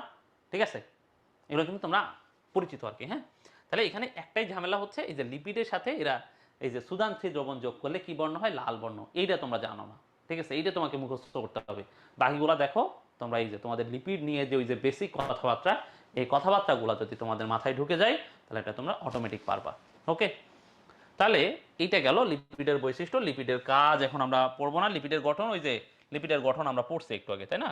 লিপিড ওই যে গ্লিসারল এবং ফ্যাটি অ্যাসিড পরস্পর যুক্ত করলাম, লিপিডের কাজ আমরা এখন দরকার নাই। এবার আসলে লিপিডের যদি আমরা ক্লাসিফিকেশনে যাই, শোনো লিপিডকে আমরা আমরা রাসায়নিক গঠন অনুসারে লিপিডকে আমরা 3 ভাগে ভাগ করতে পারি, সরল লিপিড, যৌগিক লিপিড, উদ্ভূত লিপিড। ওই যে সরল প্রোটিন, যুগ্ম প্রোটিন, উদ্ভূত প্রোটিন, মনে আছে তোমাদের? তোমাদের কি মনে পড়ে তোমাদেরকে আমরা পড়াইছিলাম সরল প্রোটিন, উদ্ভূত প্রোটিন আর যৌগিক প্রোটিন, সেম জিনিস, প্রোটিনের জায়গায় লিপিড লাগাই দাও, সরল লিপিড, যৌগিক লিপিড, উদ্ভূত লিপিড, ঠিক আছে? সরল লিপিড, যৌগিক লিপিড, আর কি লিপিড ভাইয়া, উদ্ভূত লিপিড। তাহলে সরল লিপিড কারা, যে লিপিডের লিপিড ছাড়া আর কিচ্ছু নাই, শুধুমাত্র লিপিডই আছে। তাহলে যে যৌগে লিপিড ছাড়া আর কিচ্ছু নাই, শুধুমাত্র পুরা যৌগটাই শুধুমাত্র অনলি কি দিয়ে গঠিত, লিপিড দিয়ে গঠিত, তাদেরকে আমরা কি বলি, সরল লিপিড। আর যেখানে লিপিডের সাথে একটা অলিপিড যুক্ত হয় তখন এটাকে আমরা কি বলি, যৌগিক লিপিড বা যুগ্ম লিপিড। আর যে লিপিড সচরাচর পরিবেশ প্রকৃতি নিজে নিজে তৈরি করে না, এরা বিভিন্ন ওই যে প্রসেসের মাধ্যমে তৈরি হয়, বিভিন্ন জিনিস প্রতিস্থাপিত হয়ে তৈরি হয়, এদেরকে আমরা বলি উদ্ভূত বা উৎপাদিত। কি বলি ভাইয়া, উদ্ভূত লিপিড বা উৎপাদিত লিপিড। তাহলে সরল লিপিড কারা, তেল, চর্বি, মোম, ঠিক আছে? এই উদাহরণগুলো খুবই খুবই খুবই গুরুত্বপূর্ণ, খুবই মানে খুবই পরীক্ষায় আসে। হ্যাঁ, এখান থেকে এই উদাহরণগুলো থেকে 2বার মেডিকেলে, কি বলি, এই উদাহরণগুলো থেকে 2বার মেডিকেলে কোশ্চেন আসে, দেখাচ্ছে একটু পরে। মেডিকেল অ্যাডমিশন টেস্ট, হ্যাঁ, ম্যাট মানে মেডিকেল অ্যাডমিশন টেস্ট। এই আগামীকাল মেডিকেল ভর্তি পরীক্ষা, জানো নাকি তোমরা? তোমাদের 2 ব্যাচ সিনিয়র বড় ভাইরা, ঠিক আছে, এখন তো ওদের জীবনে পানি নাই, খুব কষ্ট, ঠিক আছে? এ রাত খুব কষ্টের রাত, ঠিক আছে? একবার পার হয়ে গেলে তারপরে আর কোনো টেনশনের কিছু নাই, ঠিক আছে? এই রাতে অর্ধেক পোলাবাহিনী ঘুমাইতে পারবে না, খুব টেনশন। 2 বছর পরে তোমাদেরও এরকম একটা রাত আসবে। অবশ্য তোমরা সবাই মেডিকেলে পরীক্ষা দিবে এরকম না, যারা সিরিয়াসলি মেডিকেলের জন্য প্রিপারেশন নেবে তাদের তো টেনশন লাগবে। কারণ ধরো আমার তো আর টেনশন লাগতেছে না, আমার কি টেনশন লাগতেছে? আমি তো এই দিন অনেক অনেক বছর আগে পার করে আসি, ঠিক আছে? তো তোমরা যারা সিরিয়াসলি পড়বা, মেডিকেলে ভর্তি পরীক্ষা দিবা, তাদের দেখবা যে এরকম একটা জিনিস আসবে। হ্যাঁ, রেজাল্ট আসা পর্যন্ত এটা টেনশন, ঠিক আছে? রেজাল্ট ভালো হলেও টেনশন, রেজাল্ট খারাপ হলেও টেনশন। খারাপ হলে টেনশনটা বেশি, ভালো হলে টেনশনটা একটু কম, ঠিক আছে? ও নাজিবারও টেনশন, ও নিজেও টেনশন করতেছে না, তোমরা টেনশন করার দরকার নাই। তবে তোমরা আগামীকালকে সকালে একটু ওই যে ঘুরে আসতে পারো আর কি, ঠিক আছে? একটু ওই যে আশেপাশে, বাসার আশেপাশে যদি মেডিকেল ভর্তির কোনো সেন্টার থাকে, যারা আসলে মেডিকেলেই পরীক্ষা দিতে চাও ডেডিকেটেডলি, তোমরা একটু ঘুরে টুরে আসতে পারো, একটু দেখতে পারো এনভায়রনমেন্ট কেমন কেমন লাগতেছে দেখতে। 1 ঘন্টারই তো পরীক্ষা না, এখন তো পরীক্ষার একটু সময় বাড়াইছে তাই না, 1 ঘন্টা 15 মিনিট করছে, তা আহামরি তো কিছু না। রেজাল্ট কবে দিবে? রেজাল্ট দিবে হচ্ছে তোমার রবিবার রাতে অথবা সোমবার দুপুরের দিকে, এই সময় রেজাল্ট হবে। এবার কোশ্চেন কি হার্ড আসবে? এবার কোশ্চেন একটু কঠিনই আসার কথা, ঠিক আছে? অনেক সহজে সহজে কোশ্চেন আসতেছে তো। এই সরকার আসার পর থেকে সবগুলা সবগুলা পরীক্ষারই কোশ্চেন টোশ্চেন চেঞ্জ হয়ে গেছে, কঠিন কঠিন কোশ্চেন আসতেছে। আমাদের মেডিকেলেরও কোশ্চেন যেগুলো হয়তো গতানুগতিক প্যাটার্ন থেকে বের হয়ে এসে, মানে মেডিকেলে ভেতরে এমবিবিএস পড়ার সময়কার যে কোশ্চেনগুলো, এগুলোও চেঞ্জ হয়েছে। আর বিসিএস সেনেও ব্যাপক চেঞ্জ, সব জায়গাতেই কোশ্চেনে চেঞ্জ আসতেছে। তো ধরা যায় যে মেডিকেল ভর্তি পরীক্ষায় নিশ্চিত কোশ্চেনে একটু ঝামেলা হবে, ঠিক আছে? তবে সমস্যা নাই, ঝামেলা তো একজনের জন্য হবে না, সবার জন্য ঝামেলা হবে। যখন তোমরা সবাই মিলে একসাথে বাস খাবা তখন দেখবে টেনশন লাগতেছে না, যা রে আমি একা বাস খাইতেছি এরকম না, তো সবাই বাস খাইতেছি, তাহলে তুমিও যা আমিও তা, এই আর কি। না, টেনশনের কিছু নাই নাজিবা, কোনো টেনশনের কিছু নাই, চিন্তারও কিছু নাই। এখন থেকে ভালো মতো পড়লে দেখবা যে এগুলো কিছুই মনে হবে না। এই রাতে অনেকে ঘুরে বেড়াচ্ছে, অনেকে চিল করে ঘুমাবে, ঠিক আছে? অনেকে বলে আরে দূর, কত পড়ছে আল্লাহ, কখন কালকে সকাল 10টা বাজবে, কখন পরীক্ষাটা দিয়ে আসবো, তারপরে আমার এই যে ঘাট থেকে এই বোঝাটা নামবে, ঠিক আছে? ও ভালো হলে কেন টেনশন? ভালো হলে টেনশনের অনেকগুলো কারণ আছে, এগুলো ছোট মানুষ। ও আমার হচ্ছে মেডিকেল ভর্তি পরীক্ষায় আমি নাম্বার পাইছিলাম কত, আমি পাইছিলাম মনে হয় 79.25, ঠিক আছে? আমি মনে হয় 99টা দাগাইছিলাম, আর 3.75 নেগেটিভ হয়েছিল, ঠিক আছে? আমি বেশি দাগাইতে বিশ্বাসী এবং সবগুলো দাগাই দিয়ে আসছি। আর একটাও দাগাইতাম, তো ওই সময় হুট করে মন টেনে ধরলো। ওই যে দেখবা সবসময় আমাদের দুইটা মন কাজ করে, একটা ইনার মাইন্ড কাজ করে। ওই ইনার মাইন্ড মানে বলতে আল্লাহর রাস্তায় আর দাগাইস না বাপ, অনেক নেগেটিভ খাইছিস, আর আর আর দাগাইস না। তারপর আমি ভাবছি না, দাগাইতে থাকি। পরে একটা কোয়েশ্চেন দেখছি, জীবনে কখনো দেখি নাই। পরে ওটা আবার রেখে দিয়ে আসছি যে না থাক, একটা প্রতি সম্মান দেখে আসি, মেডিকেল ভর্তি পরীক্ষা দিতে আসছি, ঠিক আছে? তো আমার আমার মেডিকেলের পরীক্ষা দেওয়া খুব মজার আর কি, বুঝছো? আমি তো খুব ভয়, ধরো আমি তো খুবই ফাঁকিবাজ টাইপের স্টুডেন্ট, ঠিক আছে? আমি তো পড়াশোনা কিচ্ছু করতাম না, পড়াশোনা করিও নাই তেমন একটা। এরপরে এখন ওই যে 1 মাস, আমাদের সময় 1 মাস আগে কোচিং অফ হয়ে গেছিলো, পুরো 1 মাস বন্ধ। আর ওই সময় আমার আবার মামার বিয়ে, ঠিক আছে? আমার একমাত্র মামা একটাই মাসে, তারও বিয়ে। বাসায় তো ধরো বিয়ের আমেজ আয়োজন চলতেছে, ঠিক আছে? তো এর মাঝখানে আর পড়াশোনা হয়? আর পড়াশোনা করি না। এখন পরীক্ষার এই যে আগে, এই আগের দিন 2 দিন 3 দিন আগে থেকে যখন বাইর করে দেখি, আল্লাহর ওয়াস্তে কোনো পড়াই মনে নাই, কিসের লিপিড, কোথায় চর্বি, কোথায় ফসফোলিপিড, কার কাজ কি, এগুলো কিছুই মনে পড়ে না, চোখে চোখে খালি আন্দার দেখি। তারপর তো টেনশন শুরু হলো যে আল্লাহ, এত যে পড়াশোনা করলাম, করে কি লাভ হইলো? তাই তো কোনো কাজ হলো না, ঠিক আছে? অনেক অনেক পড়লাম, যে 3 মাস ধরে পড়লাম, লাস্টের 1 মাস না পড়ার জন্য আজকে তো আমি সব ভুলে গেছি, ঠিক আছে? যদি এটা কমন ফেনোমেনন, সবাই দেখবে যে সব ভুলে যাওয়া পরীক্ষার আগের দিন, 2 দিন 4 দিন আগে। তো আমি ওই সময় বেশি ফাঁকিবাজি করছি আর কি, পুরা মাসে একবারও রিভিশন দিই নাই। ওই সময় তো শেষ সময় এসে ওই যে ওই 1 মাসে কমপক্ষে 5-6 বার বই রিভিশন দেওয়া সম্ভব, আমি একবারও শেষ করি নাই, এই হলো অবস্থা। পরে পরীক্ষা দিতে গেছি খুব ভয়, খুব ভয়ে। এখন দেখি কোশ্চেন আমাদের বার খুবই সোজা কোশ্চেন আসে, এমনি এই যে এত নাম্বার দেখে তোমরা ভাইবো না যে ভাই মনে হয় অনেক মেধাবী, ভাই মনে হয় অনেক পড়ুয়া মানুষ এই জন্য এত নাম্বার পাইছে, এরকম না। আমাদের বার কোশ্চেন ছিল অনেক সোজা, যে কোশ্চেন দেখি ওই কোশ্চেনই পারি, যে কোশ্চেন দেখি ওইটাই পারি, ঠিক আছে? দাগাইতে দাগাইতে এমনি কি এই 99টা দাগাইতে আল্লাহর কাছে আল্লাহ বিল্লাহ করে গেছি যে আল্লাহ, প্রথম 4-5টা কোশ্চেন যেন আমার ওই যে আসমান থেকে আসা কোশ্চেন না পড়ে, এমন কোশ্চেন যেন পড়ে প্রথম 4-5টা কোশ্চেন যেন দাগাইতে পারি। কারণ যদি এরকম হয় যে একটা কোশ্চেন দেখতেছি পারতেছি না, স্কিপ, আরেকবার কোশ্চেন দেখতেছি পারি না, স্কিপ, আবার স্কিপ, তো অটোমেটিক ওই যে আমার ওখান থেকে হার্টবিট ওই যে 20 বেড়ে যাবে, তারপরে এই যে 90 থেকে 100-110 হার্টবিট উঠে যাবে আর কি। তারপরে তো পরীক্ষা আল্লাহর রাস্তায় চলে যাবে। তো দেখি বাবা পুরাই অন্যরকম অবস্থা। পরে 50টা যখন দাগাইছি, তারপর তো ভাবছিলাম যে আরে সেরা, ঠিক আছে? তো অনেক অনেক অনেক হয়ে যাচ্ছে, আমি তো মেডিকেলে চান্স পেয়ে যাবো, ঠিক আছে? পরে তো সবগুলো দাগাইছি, ইচ্ছা মতো দাগাই দিচ্ছি কোশ্চেন মোশ্চেন। আমার পাশে যে ছিল ওরা মনে হয় 17-18টা আমি বলে দিচ্ছি। যেহেতু তুই বলে নে, সমস্যা নাই, কারণ আমার তো মন মন খুশি যে সারা জীবন, ঠিক আছে? সারা জীবন না, টেস্ট পরীক্ষার পরে যে তোমরা এইচএসসি পরীক্ষার একটা টেস্ট পরীক্ষা দিব, ওই সময় মনস্থির করছিলাম যে মেডিকেলে পরীক্ষা দিব আর কি। তো তখন থেকে যেহেতু মনস্থির করে রাখছিলাম মেডিকেল মেডিকেল বলে, আমি আর কোথাও কোনো কিছু পড়িও নাই, বুঝছো? ওই যে কোনো ভার্সিটি কোচিং ম্যাথ পড়াশোনা এগুলো কিচ্ছু পড়ি নাই। মেডিকেলে চান্স না পাইলে আমি কোথাও চান্স পাইতাম না, এরকম একটা অবস্থা। ঠিক আছে, তো যে দাগাইটাকে আমার তো খুব খুশি, এই খুশিতে আমি আশেপাশে সবাই সব বলে দিছি। যে কয়েকজন আমার জিজ্ঞেস করছে যে ভাইয়া এটা কি হবে, ভাইয়া ওইটা কি হবে, কেউ কাউরে চিনি না কিন্তু। ঠিক আছে, তারপরে বলতেছে যেহেতু মন ভালো সবাই বলে টলে দিয়ে পরীক্ষা থেকে বেরোয় এসে তো আমার পরীক্ষা খুব ভালো হয়েছে, পরে এসে দেখি সবার পরীক্ষা ভালো হয়েছে। তখন তো এই যে ধরা খেলাম, তারপর কয়েকজন বন্ধু বলে এটা কি দাগাইছো ওইটা কি দাগাইছো, এরকম করে 8-10টা ভুল বেরিয়ে গেল। এরপরে তো এই যে খাইছে, তার মনে হয় আর মনে হয় চান্স টান্স হইল না। ঠিক আছে, তারপর তো খুব ভয় কাজ করতেছিল। এরপরে ধরো অবস্থা এরকম হইলো যে মনে হয় মেডিকেলে চান্সই পাবো না। প্রথম দিন তো মনে হচ্ছিল না ঢাকা মেডিকেলেই চান্স পাবো, এই যেই দাগান দাগাইছি। ঠিক আছে, এইটা ঢাকা মেডিকেল আর মিস যায়, আমি তো মানে টপ টপ টপ করে ফেলতে পারি। ঠিক আছে, এরপরে দ্বিতীয় দিন এসে মনে হচ্ছে না আরো কয়েকটা ভুল বেরোয় যে না ঢাকার 3-4টা মেডিকেলের মধ্যে হয়তো চান্স পান্স হবে। এরপরে অবস্থা তৃতীয় দিন অবস্থা এরকম যে আরো কিছু ভুল টুল বের করার পরে যে আল্লাহ শেষের মেডিকেলে শেষের সিটটা হইলেও দিও, তাও চান্সটা পাওয়াই দিও, এরকম একটা সিচুয়েশনে ছিলাম আর কি। পরে আলহামদুলিল্লাহ রেজাল্ট যখন হয় তখন তো আমার বন্ধু বান্ধব, আমি যার সাথে পড়ছি থাকে না যে ওই যে একজন থাকে যে খুব ভালো বন্ধু, একসাথেই 2 বছর চলাফেরা, একই সাথে সব প্রাইভেট, একই সাথে সব পড়াশোনা, একই সাথে কোচিং, হেই পোলা পায় নাই চান্স, সে ফোন দিছে যে এই আমার তো চান্স হয় নাই। আমি তো ঘাবড়াই গেলাম, কারণ ওরা আর আমার পড়াশোনা সিমিলার ক্যাটাগরির, সিমিলারই হয় নাই মানে আমার হবে না, এটাই পাইলাম।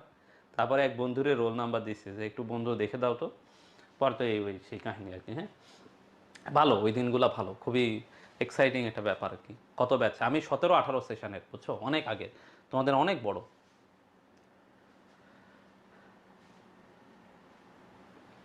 হ্যাঁ বুঝছো তো তোমরা, তোমরা এরকম। আচ্ছা কোন মেডিকেল, আমি হচ্ছে, আরে লেখার তো জায়গা নেই, আমি হচ্ছে সোহরাওয়ার্দী মেডিকেলের। হ্যাঁ, এই যে এই নাম কখনো শুনছো তোমরা, SHSMC, Shaheed Suhrawardy medical college, নাম শুনছো তোমরা? এই যে ঢাকায়, ঠিক আছে, ঢাকার শেরে বাংলা নগরে অবস্থিত, খুবই সুন্দর অসাধারণ একটা, ঠিক আছে, খুবই সুন্দর একটা ইয়ে আর কি। আচ্ছা যাই হোক, এদিকে আসি আর কি। হ্যাঁ, তাহলে যেটা বলতেছিলাম, তাহলে সরল লিপিড, যৌগিক লিপিড, আর হচ্ছে উদ্ভূত লিপিড বা উৎপাদিত লিপিড। তাহলে সরল লিপিড কি, যেখানে শুধু লিপিডই আছে আর কেউ নাই, তারা হলো সরল লিপিড। ঠিক আছে, তারপর যৌগিক লিপিড কি, যৌগিক লিপিডে দেখো লিপিডের সাথে কিছু একটা যুক্ত আছে, তুমি নামগুলো দেখলেই বুঝবা। খেয়াল করে দেখো, ফসফোলিপিড, নাম দেখেই তুমি বুঝতেছো লিপিডের সাথে কি আছে, ফসফেট। দেখো গ্লাইকোলিপিড, এই গ্লাইকো মানে কি আমরা বলছিলাম, এই যে গ্লাইকো মানে কি, গ্লাইকো যেহেতু গ্লুকোজ বা গ্লাইকোজেনকে রিপ্রেজেন্ট করে, মানে গ্লাইকো আছে মানে শর্করা, শর্করা বা কার্বোহাইড্রেট যুক্ত আছে। ঠিক আছে, সচরাচর এখানে হচ্ছে গ্লুকোজ বা গ্যালাক্টোজ যুক্ত থাকে। গ্লাইকোলিপিডে সচরাচর হয় গ্লুকোজ অথবা গ্যালাক্টোজ যুক্ত থাকে। সালফোলিপিড নামের মধ্যেই তুমি দেখে বুঝতেছো এখানে সালফার যুক্ত আছে এই। আর উদ্ভূত লিপিড, এই যে সচরাচর আমরা বলছি ন্যাচারালি পরিবেশে থাকে না। ঠিক আছে, তার মানে এরা ওই যে বিভিন্নভাবে মানে পরিবেশ নিজে থেকে তৈরি করে না, ওই যে বাধ্য হয়ে তৈরি করে আর কি, বিভিন্ন তাপ চাপ রাসায়নিক প্রভাবে আর কি। হ্যাঁ, তাহলে এদের উদাহরণ কি, স্টেরয়েড, টারপিনস, রাবার, এই যে এই উদাহরণ। আচ্ছা, যেই কতগুলা এরকম কোশ্চেন 2বার আসে, একটা এরকম কোশ্চেন আসে নিচের কোনটি সরল লিপিড, আবার এরকম কোশ্চেন আসে নিচের কোনটি উদ্ভূত লিপিড। সো এই উদাহরণগুলো টানা আল্লাহর ওয়াস্তে বারবার পড়তে হবে, একবার পড়লে মনে থাকবে না, বারবার পড়তে হবে। তাহলে কি, তেল চর্বি মোম, তেল চর্বি মোম, তেল চর্বি মোম, এমন বলতে থাকবা। ঠিক আছে, যৌগিক লিপিডের উদাহরণ তো মুখস্থ করা লাগবে না, এটা তুমি দেখে বুঝবা। আর হচ্ছে উদ্ভূত lipid, steroid, terpenes, rubber, steroid, terpenes, rubber, steroid, terpenes, rubber. ওই অ্যাডমিশনের সময় এটা এমন বলে এমন মুখস্থ হয়েছিল যে এখন পর্যন্ত এগুলো হচ্ছে জাস্ট ওই যে এখনো মনে আছে, এই রিফ্লেক্সটা এখনো মনে আছে আর কি। ঠিক আছে, এই হলো ব্যাপার। আর এর বাইরে আরেকটা ক্লাসিফিকেশন আছে, এই ক্লাসিফিকেশন অত গুরুত্বপূর্ণ না। যে আণবিক গঠন অনুসারে দেখো লিপিড 5 প্রকার, এটা অত বেশি গুরুত্বপূর্ণ না, তোমরা জাস্ট একবার রিডিং দিবা ওই নামগুলাই, neutral lipid, phospholipid, glycolipid, terpenes আর হলো মোম। ঠিক আছে, এটা অত বেশি গুরুত্বপূর্ণ না। এরপরে আসো, এই যে লিপিডের মধ্যে আমরা দুইটা ঘটনা বলছিলাম তাই না, যে 20 তাপমাত্রায় কিছু লিপিড তেল আর কিছু লিপিড কি বলছি আমরা, চর্বি, তাই না? তাহলে আসো, এই যে তেল আর চর্বি, এটা আমরা বই থেকে, এটার একটা পার্থক্য আছে, এটা আমরা এখান থেকে একটু পড়ে ফেলি। ঠিক আছে, এটা তোমাদের পড়তে পারে। তাহলে এইখানে এই যে সরল লিপিডে যেখানে দেখতেছো, এখানে এই যে তেল আর চর্বি নিয়ে বেশ কিছু কথাবার্তা লেখা আছে। এই তেল আর চর্বির যে কথাবার্তাগুলো লেখা আছে, এই কথাগুলো এই যে এখানে আসো, এই এখানে সামারি করা আছে। প্রথম কথা হচ্ছে, দেখো কি লিখছে, চর্বিরা হলো লম্বা শিকল, এই যে দেখো লম্বা শিকল, আর তেলগুলা কি, খাটো শিকল, যেটা আমি তোমাদেরকে আগেই বুঝাইছি যে ওরা খাটো শিকল জন্যই ওদের গলনাঙ্ক কম, এ কারণেই তারা প্রকৃতিতে তরল অবস্থায় থাকে। ঠিক আছে, তারপরে দেখো সম্পৃক্ত অসম্পৃক্ত, এটা তোমাদেরকে এখন আমি বুঝাই নাই, সম্পৃক্ত অসম্পৃক্ত আপাতত আপাতত মনে রাখো, আমি একটু পরে বুঝাবো। তেলগুলা হলো অসম্পৃক্ত ফ্যাটি ফ্যাটি অ্যাসিড। তেলগুলা কেমন ভাইয়া? আর চর্বিটা ফ্যাটি অ্যাসিড। এবার খেয়াল করে দেখো কক্ষ তাপমাত্রায় এরা কঠিন বা অর্ধ কঠিন, আর এরা কক্ষ তাপমাত্রায় কেমন ভাইয়া? তরল। ঠিক আছে, এবার দেখো এদের গলনাঙ্ক অনেক বেশি, এটা তো জানো গলনাঙ্ক অনেক বেশি। ঠিক আছে, উদাহরণ হিসেবে আছে কি দেখো, lauric acid, stearic acid, linoleic acid. এই লিনোলিক অ্যাসিড এখানে হবে না, হ্যাঁ, লিনোলিক অ্যাসিড ওই পাশে হবে, এটা বই ভুল আছে। এরপর দেখো এর গলনাঙ্ক অনেক কম, দেখো গলনাঙ্ক কম, এটার উদাহরণ অনেক বেশি গুরুত্বপূর্ণ, অলিক অ্যাসিড, লিনোলিক অ্যাসিড। দেখো সবগুলো নামের সাথে অ্যাসিড আছে। আর চর্বির উদাহরণের মধ্যে দেখো লেখা আছে ওই যে উদ্ভিজ্জ চর্বি, পাম অয়েল, নারকেল তেল। এই যে দেখো নারকেল তেল, এটা কি তেলের মধ্যে নাকি চর্বির মধ্যে? এই যে দেখো পাম অয়েল, তেলের মধ্যে নাকি চর্বির মধ্যে? দেখছো, তোমাদেরকে আমরা বলছিলাম না, তোমাদেরকে বলছিলাম না যে নারকেলের তেল আসলে তেল না, পামের তেল আসলে তেল না, এরা আসলে চর্বি। দেখো চর্বির মধ্যে উদাহরণ। ঠিক আছে, এই যে মাখন ঘি, তাহলে এটার উদাহরণ কি? এই যে ভোজ্য তেল, এই যে সয়াবিন তেল থেকে শুরু করে যেই তেল, অলিভ অয়েল, সরিষার তেল যেগুলো তোমরা খাও। ঠিক আছে, তাহলে দেখো এই সবগুলো তোমাদের কাছে পরিচিত, শুধুমাত্র 2 নাম্বার পয়েন্টটা তোমাদের কাছে পরিচিত না। ঠিক আছে, আসো 2 নাম্বার পয়েন্টও তোমাদের পরিচিত হয়ে যাবে। এবার আসো এখানে ট্রাইগ্লিসারাইড নিয়ে কিছু কথাবার্তা আছে। এই ট্রাইগ্লিসারাইড আসো এখানে আমি তোমাদেরকে সম্পৃক্ত অসম্পৃক্ত জিনিসটা বুঝাই দিচ্ছি। ঠিক আছে, এই তোমাদের মাথা ঠিকঠাক আছে? এখন পর্যন্ত আমরা যেগুলো পড়ছি সেগুলো কি তোমরা ঠিকঠাক মতো বুঝছো? তোমরা বুঝছো? বুঝছো? তাহলে তোমাদেরকে এটা ব্রেক দি নাকি?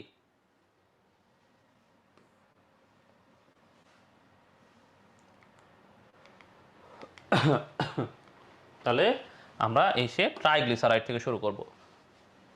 আচ্ছা, টারপিনস কি ভাইয়া? বইয়ে ভুল দেওয়া আছে, তাহলে কি আমরা ভুল দাগাবো? না, ওইটা তোমার হচ্ছে ভুলটা দাগাবা না আর কি। হ্যাঁ, ওই যে লিনোলিক অ্যাসিড হচ্ছে তেলের মধ্যেই পড়বে।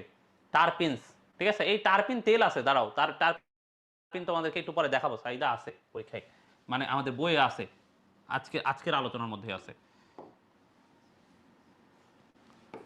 তাহলে তোমাদের মাঝখানে বেশ কিছু কনসেপ্ট ঢুকাইছি, আপাতত একটু আমরা ব্রেক নিই, এরপরে এসে আমি তোমাদেরকে মোটামুটি এই 8:40 কিন্তু শুরু করবো, আজকে কিন্তু গ্যাপ না, হ্যাঁ, পরে এসে 50 মিনিটে টানা হচ্ছে বাকি যে পড়াগুলো আছে, মূল যে ফোকাস পড়াশোনাগুলো সেগুলো আমরা করবো ইনশাল্লাহ।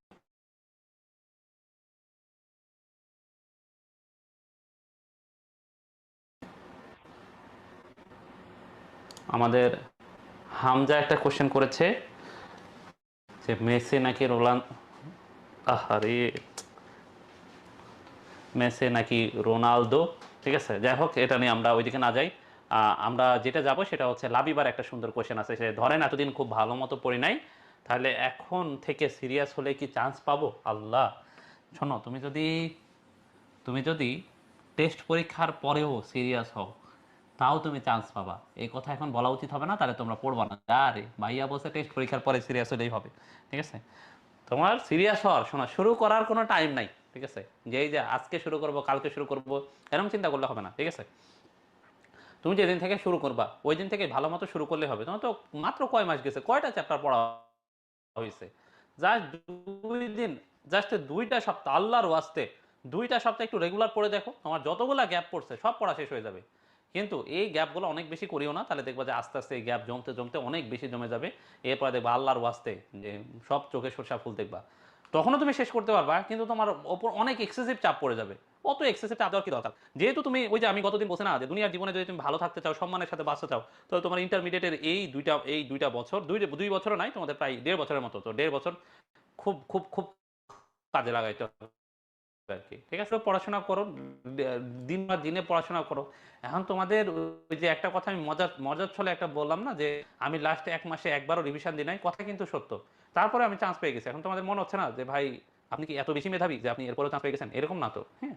ঝামেলা মানে সুবিধা যেটা হচ্ছে, ইন্টারমিডিয়েটে থাকতে আমি ফাঁকিবাজি কম করছি, যে অ্যাটলিস্ট প্রত্যেকটা চ্যাপ্টার পড়া শেষে, যেমন ধরো আমি তোমাদেরকে কোষ্টাশান তো বেশ অনেক দিন ধরে পড়াচ্ছি, কিন্তু যেটা হইতো যে আমি ওই পুরো সপ্তাহ না পড়লেও যেদিন ওই চ্যাপ্টারটা শেষ হয়ে যাচ্ছে ওই দিন অ্যাটলিস্ট হচ্ছে খুব ভালো মতো একটাবার পড়ে ফেলতাম, কনসেপ্ট ক্লিয়ার করে। এই ফিজিক্স বলো, কেমিস্ট্রি বলো, ম্যাথ বলো, বায়োলজি বলো, সবগুলাই ওই যে শেষে একটা করে চ্যাপ্টার ফাইনাল হয় না, ওই চ্যাপ্টার ফাইনাল আমি দিতাম। আমাদের সুভাবে চ্যাপ্টার ফাইনাল এরকম ছিল না, কিন্তু আলটিমেটলি প্রত্যেকটা চ্যাপ্টার শেষ হওয়ার পরে তো একটা করে পরীক্ষা হইতো। তো ওই পরীক্ষাগুলো আমি খুব সিরিয়াসলি দিতাম, যার কারণে কি হইতো যে পড়া খুব একটা বেশি জমে থাকে না, ওই যে একটা বেসিক ভালো মতো ছোটবেলা থেকে ঢুকছে, এই কারণে ওই যে মেডিকেল ভর্তি পরীক্ষায় লাস্ট 1 মাসে একবারও রিভিশন না দেওয়ার পরেও চান্স পাইছি। কোশ্চেন যদি একটু ডিপ থেকে আসতো, একটু ভেতর থেকে আসতো, উল্টাপাল্টা কোশ্চেন আসতো, যদি কনসেপ্টের বাইরে মুখস্থ টাইপের কোশ্চেন আসতো, তাহলে কিন্তু আমি চান্স পাইতাম না। কিন্তু মুখস্থর বাইরে বেশ কিছু কনসেপচুয়াল কোশ্চেন মোশন ছিল জন্যই দেখে পারা গেছে, বুঝছো? এই হলো ব্যাপার। সো পড়াশোনা এখন থেকে করার এটা বিশাল গুরুত্ব আছে, এবং তুমি নিজেই যত সামনে আগাবে তত তুমি নিজের এই যে অবস্থান আস্তে আস্তে যখন ওপরে উঠতে থাকবে, তোমার জ্ঞানের লেভেল বাড়তে থাকবে, তুমি নিজেই বুঝবা যে তোমার যে ভেতরে যে পরিবর্তন আসতেছে, তুমি আসতে তোমাদের মাথায় ঢুকবে। এই যে আমার ফ্রেন্ড, তারা তো অন্য দুনিয়ার মানুষ। ঘুমের কি করব, ঘুম বেশি ধরলে চা কফি খাইতে হবে। হ্যাঁ, চা কফি খাইলে দেখবা যে ঘুমের জন্য খুব ভালো কাজ করে। এবার আসো, আচ্ছা আমরা ট্রাইগ্লিসারাইডে এসে তোমাদেরকে দুইটা কনসেপ্ট শিখাবো। একটা হচ্ছে সম্পৃক্ত আর অসম্পৃক্ত, ঠিক আছে? আপনি কি ম্যাথ ভালো করে পড়তেন? হ্যাঁ, ম্যাথ ভালো করে পড়তাম, কারণ আমি তোমাদের সময় চাইতাম যে আমি বুয়েটে পড়াশোনা করবো ইনশাল্লাহ। ঠিক আছে, আমার তো এটাই প্ল্যান ছিল। পরে না, বাসার লোকজন ধরে বেঁধে এদিকে পাঠাই দিছে আর কি। তাহলে রাতে বেশি করে ঘুমাইতে হবে। হ্যাঁ, যদি এই সময় ঘুম বেশি পাই তাহলে রাতে ভালো করে ঘুমাইতে হবে। রাতে ভালো মতো না ঘুমাইলে সারাদিন, আর সারাদিনে ভালো মতো এনার্জি খাবার দাবার খাইতে হবে, দুধ ডিম, আর পাশাপাশি হচ্ছে ভালো ভালো কিছু, হ্যাঁ, এসেনশিয়াল কিছু খাবার দাবার খাইতে হবে আর কি, যাতে তোমার বডি পুষ্টির অভাবে ক্লান্ত হয়ে ঘুমায় না যায়। ঠিক আছে, আসো তাহলে আমরা তোমাদেরকে সম্পৃক্ত আর অসম্পৃক্ত পড়াই। ঠিক আছে, খেয়াল করো। আচ্ছা বলো তো, এই যে CH3, CH2, ধরো COOH, আচ্ছা বলো তো এটা কি সম্পৃক্ত নাকি অসম্পৃক্ত? বলো তো এটা কি সম্পৃক্ত নাকি অসম্পৃক্ত? সাদিয়া, সাদিয়া টার্পিস আমি একটু পরে বলবো, সাদিয়া টেনশন করো না, একটু পরে টার্পিস আছে। ঠিক আছে, এটা কি সম্পৃক্ত নাকি অসম্পৃক্ত? সুরভি অনেক বেশি নার্ভাস থাকে, তার পরীক্ষার হলে সব ভুলে যায়। তোমার সবচেয়ে বেশি বেশি বেশি দরকার। ঠিক আছে, পরীক্ষা ফাঁকিবাজি করা যাবে না, টেনশন নাই। তুমি যখন অ্যাডমিশনে আসবে তখন কোচিং গুলো আল্লাহর আছে, প্রতিদিন পরীক্ষা নাই, এই এতগুলো পরীক্ষা দিতে দিতে তোমার নার্ভাসনেস চলে যাবে। ঠিক আছে,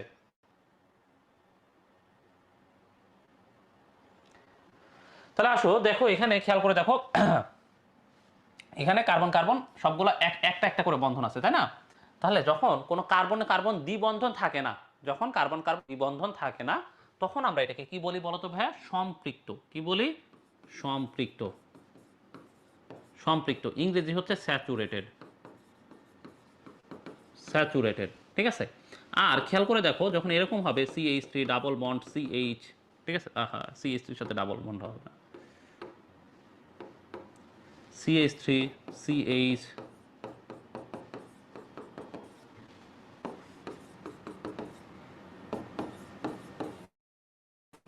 দেখো তো এখানে যখন এক বা একাধিক ডাবল বন্ড বা ট্রিপল বন্ড থাকে, কার্বন কার্বন এক বা একাধিক ডাবল বন্ড বা ট্রিপল বন্ড যদি থাকে, তো এটাকে কি বলি ভাইয়া?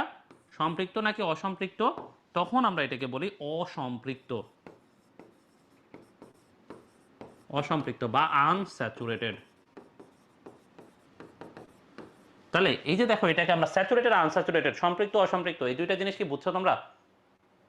এটা তোমরা অনেক ছোটবেলাতেই পড়ছো। ঠিক আছে, তাহলে নিজে না ভাইয়া জোরের ওপর মেডিকেলে পড়তেছেন? হ্যাঁ, ঠিক আছে, তবে আমার মেডিকেলে এসে কিন্তু কোনোদিন খারাপ লাগে নাই, খুব মজার জায়গা, খুবই অসাধারণ জায়গা, খুবই অস্থির একটা জায়গা। হ্যাঁ, তুমি এখানে মানুষের যেভাবে সেবা করতে পারবা, ঠিকঠাক মতো সেবা করলে এটাই তোমার জান্নাতে যাওয়ার জন্য এনাফ। আবার তুমি এখানেই এমন কিছু করতে পারো যেটা তোমার জাহান্নামে যাওয়ার জন্য এনাফ। ঠিক আছে, তবে খুবই অসাধারণ জায়গা, খুবই আহ, যেই কাজগুলা তুমি করবা, যেই পড়াশোনাগুলা তুমি করবা, সেই পড়াশোনাগুলার ব্যবহার আছে, এইটাই সবচেয়ে বড় কথা। এইটাই এটাই আমার সবচেয়ে ভালো লাগতো। এই জন্য মেডিকেলে কখনো প্যারা লাগে নাই। কেন বলো তো? আচ্ছা তোমাদেরকে যে আমি এগুলো পড়াইতেছি লিপিড, বলো তো কয়জন জীবনে এই যে লিপিডের ব্যবহার পড়বা? জীবনে ভবিষ্যৎ জীবনে কোথায় সম্পৃক্ত অসম্পৃক্ত, এখানে কি কোন জায়গায় ক্লাস লাগবে? লাগবে না কিন্তু। হ্যাঁ, কিন্তু কিন্তু মেডিকেলে ধরো তুমি যেই একটা রোগ সম্পর্কে পড়তেছো, এই রোগ কিন্তু তোমার সারা জীবন যতদিন তুমি ডাক্তারি করবা ততদিন তোমার এই কাজে লাগবে। ঠিক আছে, এই জন্য বেশি প্যারা লাগতো না। ঠিক আছে, তাহলে আসো, আমরা এই যে সম্পৃক্ত অসম্পৃক্ত ফ্যাটি অ্যাসিড বলছি না, তাহলে দেখো এই যে আমাদের ফ্যাটি অ্যাসিডগুলো, আমাদের লিপিডগুলোর সংকেত কেমন ছিল? তাই এই যে এরকম না, CH,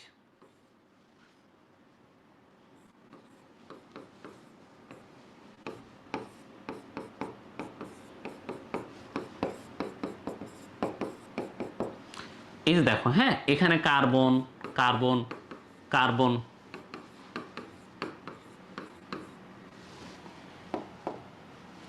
CH3, তাই না? এই জায়গাগুলোতে কি ছিল? হাইড্রোজেন। এই জায়গাতে কি ছিল? হাইড্রোজেন। বলতো এখন আমি যেটা লিখছি এটা কি সম্পৃক্ত সম্পৃক্ত লিপিড নাকি অসম্পৃক্ত লিপিড? বলো তো এটা কি সম্পৃক্ত নাকি অসম্পৃক্ত লিপিড? তোমরা বলো তো এটা কি সম্পৃক্ত আছে নাকি অসম্পৃক্ত আছে? তোমাদের কাছে কি মনে হচ্ছে? সম্পৃক্ত, তাই না? কি মনে হচ্ছে ভাইয়া? এটা কি তোমাদের দেখে কি মনে হচ্ছে? এটা সম্পৃক্ত লিপিড, তাই না? খুবই খুবই ডেফিনেট, ক্লিয়ার। এরপর দেখো এটাকে আমরা যদি এরকম করি তাহলে দেখো এটা এটা অসম্পৃক্ত হয়ে যাবে। এবার ধরো একটা কার্বন, ডাবল বন্ড ও,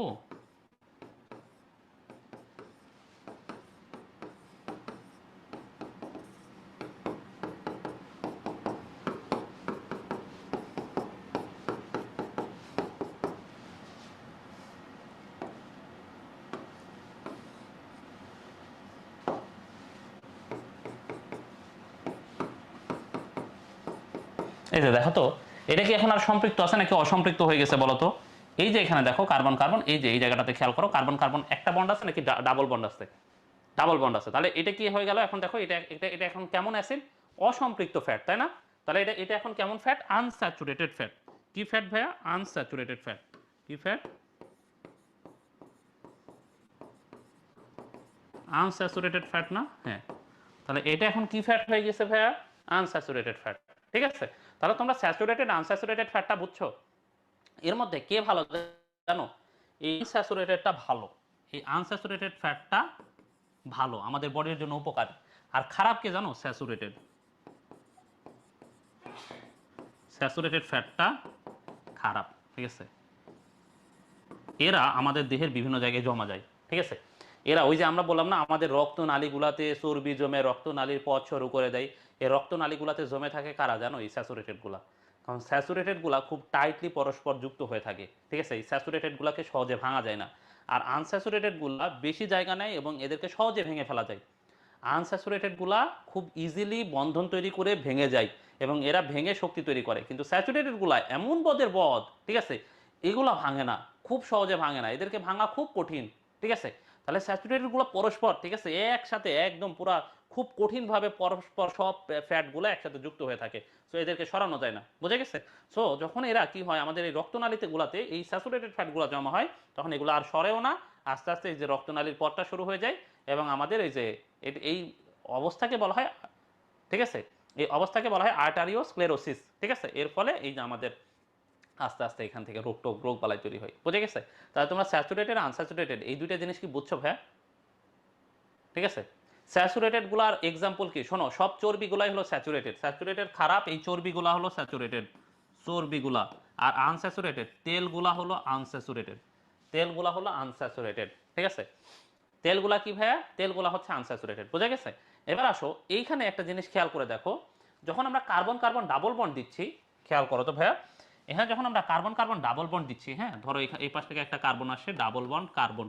ঠিক আছে? ধরো আরো এই পাশে ধরো আরো কার্বন কার্বন, এভাবে পরস্পর ধরো কার্বন যুক্ত থাকে, তাই না?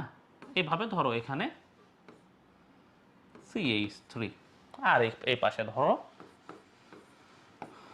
OH। ঠিক আছে? এটা তো একটা অ্যাসিড, তাই না? আচ্ছা এটাকে এটাকে আরো আরো তোমাদের বোঝার জন্য এরকম করে লিখি, হ্যাঁ, আমি উল্টা না করি। ধরো আমরা এই পাশে লিখলাম CH3 আর এই পাশে লিখলাম COOH। এখন দেখো তো ভাইয়া সবগুলোর সাথে হাইড্রোজেন যুক্ত, তাই না? এই যে hydrogen hydrogen hydrogen hydrogen hydrogen hydrogen hydrogen. এবার তোমরা একটা জিনিস দেখো, আমি একটা জিনিস ভুল লিখছি, তোমরা কি বুঝতে পারতেছো কিনা? ঠিক আছে?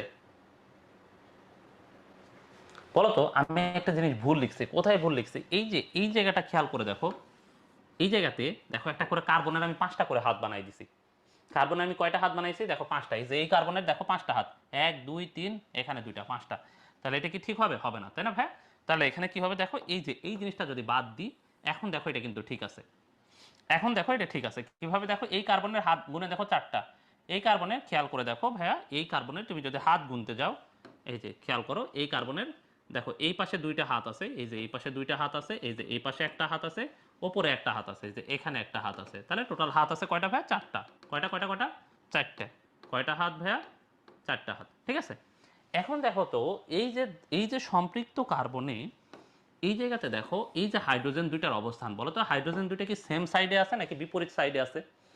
দেখো তো এই যে ডাবল বন্ডের সাথে, ঠিক আছে, ডাবল বন্ডের সাথে যে দুইটা হাইড্রোজেন এটা কি বিপরীত সাইডে আছে? বলো তো ভাইয়া। যখন তোমরা মনে রাখবা ভালো মতো, যখন ডাবল বন্ডের সাথে দুইটা হাইড্রোজেন সেম সাইডে থাকে তখন এটাকে কি বলে জানো? সেম সাইড থেকে তোমরা এইভাবে মনে রাখবা, এটাকে বলা হয় সিস ফ্যাটি অ্যাসিড। কি বলা হয়? সিস ফ্যাটি অ্যাসিড, ঠিক আছে, সিস ফ্যাটি অ্যাসিড। আবার দেখো খেয়াল করো এখানে যদি এটা এইভাবে না থাকে এরকম থাকতে পারতো না ভাইয়া?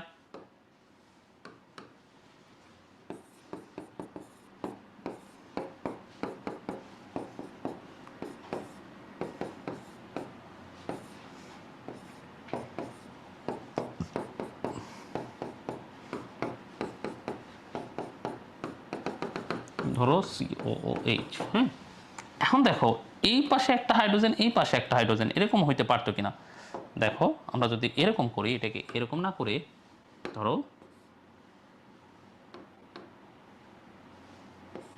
এই পাশে একটা হাইড্রোজেন এই পাশে একটা হাইড্রোজেন, এবার বলো তো হাইড্রোজেন দুটো কি সেম সাইডে আছে নাকি অপোজিট সাইডে আছে? তাহলে আমরা কি বলছি? সেম সাইড থেকে তোমাদেরকে আমি কি নাম মনে রাখতে বলছি ভাই? সিস। কি নাম মনে রাখতে বলছি? সিস, ঠিক আছে। যখন দেখো হাইড্রোজেনগুলো অপোজিট সাইডে থাকবে তখন এটার নাম কি জানো? এটার নাম হলো ট্রান্স ফ্যাটি অ্যাসিড। এটা কি? Trans fatty acid. এখন তোমরা জানবা সিস এবং ট্রান্সের মধ্যে কে বেশি ভালো আর কে খারাপ, কে ভালো কে খারাপ, এটা তোমাদের জানতে হবে। ট্রান্স থেকে তোমরা মনে রাখবা, ধরো ট্রান্সফার, ধরো যাদের বাবা সরকারি চাকরিজীবী, এই তোমরা এখানে যারা ক্লাস করতেছো কেউ আসো যে তোমাদের বাবা সরকারি চাকরিজীবী এবং প্রতি 1 বছর 2 বছর পর পর খালি হচ্ছে ট্রান্সফার হয় এবং এক জায়গায় বন্ধু বান্ধব তৈরি হয়, আবার নতুন জায়গায় যাইতে হয়, আবার পুরা ফ্যামিলি নিয়ে সব জিনিসপত্র নিয়ে বাসা বদল, এই ওই সেই বিশাল ঝামেলা, তারপরে অন্য জায়গায় যায় নতুন পরিবেশ, আবার নতুন স্কুল, এই যে আবার খাপ খাওয়ানো, ঠিক আছে, কঠিন না বলো তো? এই যে সাদিয়া আছে, ঠিক আছে, এই যে সাবিয়াও আছে, এই তো অনেকগুলো আছে, হ্যাঁ। বলো তো এর ফলে ট্রান্সফার হয়ে যাওয়া তাহলে কি আসলে ভালো না খারাপ? হুট করে ধরো ট্রান্সফার যখন হয়ে যাচ্ছে, যেমন ধরো আমি এখন ঢাকা থাকি, হুট করে যদি আমার ট্রান্সফার, ধরো আমি এখন ঢাকা থেকে আমাকে পাঠাই দেওয়া হলো কুড়িগ্রাম, তাহলে কি হবে? আমার যত জিনিসপত্র আছে এখান থেকে এগুলো সব নিয়ে টিয়ে কুড়িগ্রাম যাওয়া, এটা কি প্যারা না আমার জন্য? অনেক প্যারা। তাহলে ট্রান্সফার ভালো না খারাপ? তোমরা এমনি মনে রাখবা, তাহলে ট্রান্সফার ভালো না খারাপ? ট্রান্সফার খারাপ। তাহলে তোমরা মনে রাখবা ট্রান্স ফ্যাট হলো খারাপ, এই ট্রান্স ফ্যাটটা হলো, এগুলো হলো বদ, এই ট্রান্স ফ্যাটটা হলো খারাপ। আর এই যে সিস ফ্যাটটা আছে এটা ভালো, এটা মনে রাখবা, ঠিক আছে। তাহলে ভালোকে সিস, সেম সাইডে যারা থাকে তারা ভালো, ঠিক আছে। আর ট্রান্স বিপরীত সাইডে আছে এরা খারাপ, ওকে। তাহলে সিস ভালো, ট্রান্স খারাপ। তাহলে তোমাদেরকে যেগুলো কনসেপ্ট দেওয়ার সেগুলো আমি কনসেপ্ট দিয়ে ফেলছি, ঠিক আছে। তাহলে সম্পৃক্ত ভালো না অসম্পৃক্ত ভালো বলো তো ভাইয়া? এই তোমরা বলো তো সম্পৃক্ত ভালো নাকি অসম্পৃক্ত ভালো?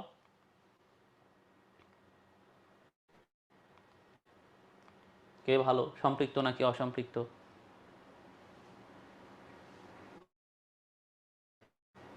গেছে আজও। এই ক্লাস কেমনে লং হলো? তোমরা তো 2 ঘন্টা এখনো শেষ হয় নাই, ঠিক আছে, 9:30 পর্যন্ত ক্লাস হওয়ার কথা না, এই জন্য তো মাঝখানে একটা ব্রেক দিলাম। অসম্পৃক্ত ভালো, ঠিক আছে। তাহলে সিস ভালো না ট্রান্স ভালো? কে ভালো বলো তো? সিস ভালো নাকি ট্রান্স ভালো? সিস ভালো, হ্যাঁ, সিস সেম সাইড, তাহলে সিস মানে কি? সেম সাইডে থাকে।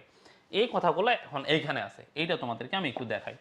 দেখো যারা হচ্ছে সম্পৃক্ত ফ্যাটি অ্যাসিড, এই যে দেখো স্যাচুরেটেড ফ্যাটি অ্যাসিড, তাহলে এই স্যাচুরেটেড ফ্যাটি অ্যাসিডের একটা উদাহরণ দেওয়া আছে, দেখো স্টিয়ারিক অ্যাসিড। কি অ্যাসিড ভাইয়া? Stearic acid. স্যাচুরেটেড ফ্যাটি অ্যাসিডের একটা উদাহরণ হচ্ছে দেখো ভাইয়া স্টিয়ারিক অ্যাসিড, এটা কিন্তু খারাপ, ঠিক আছে।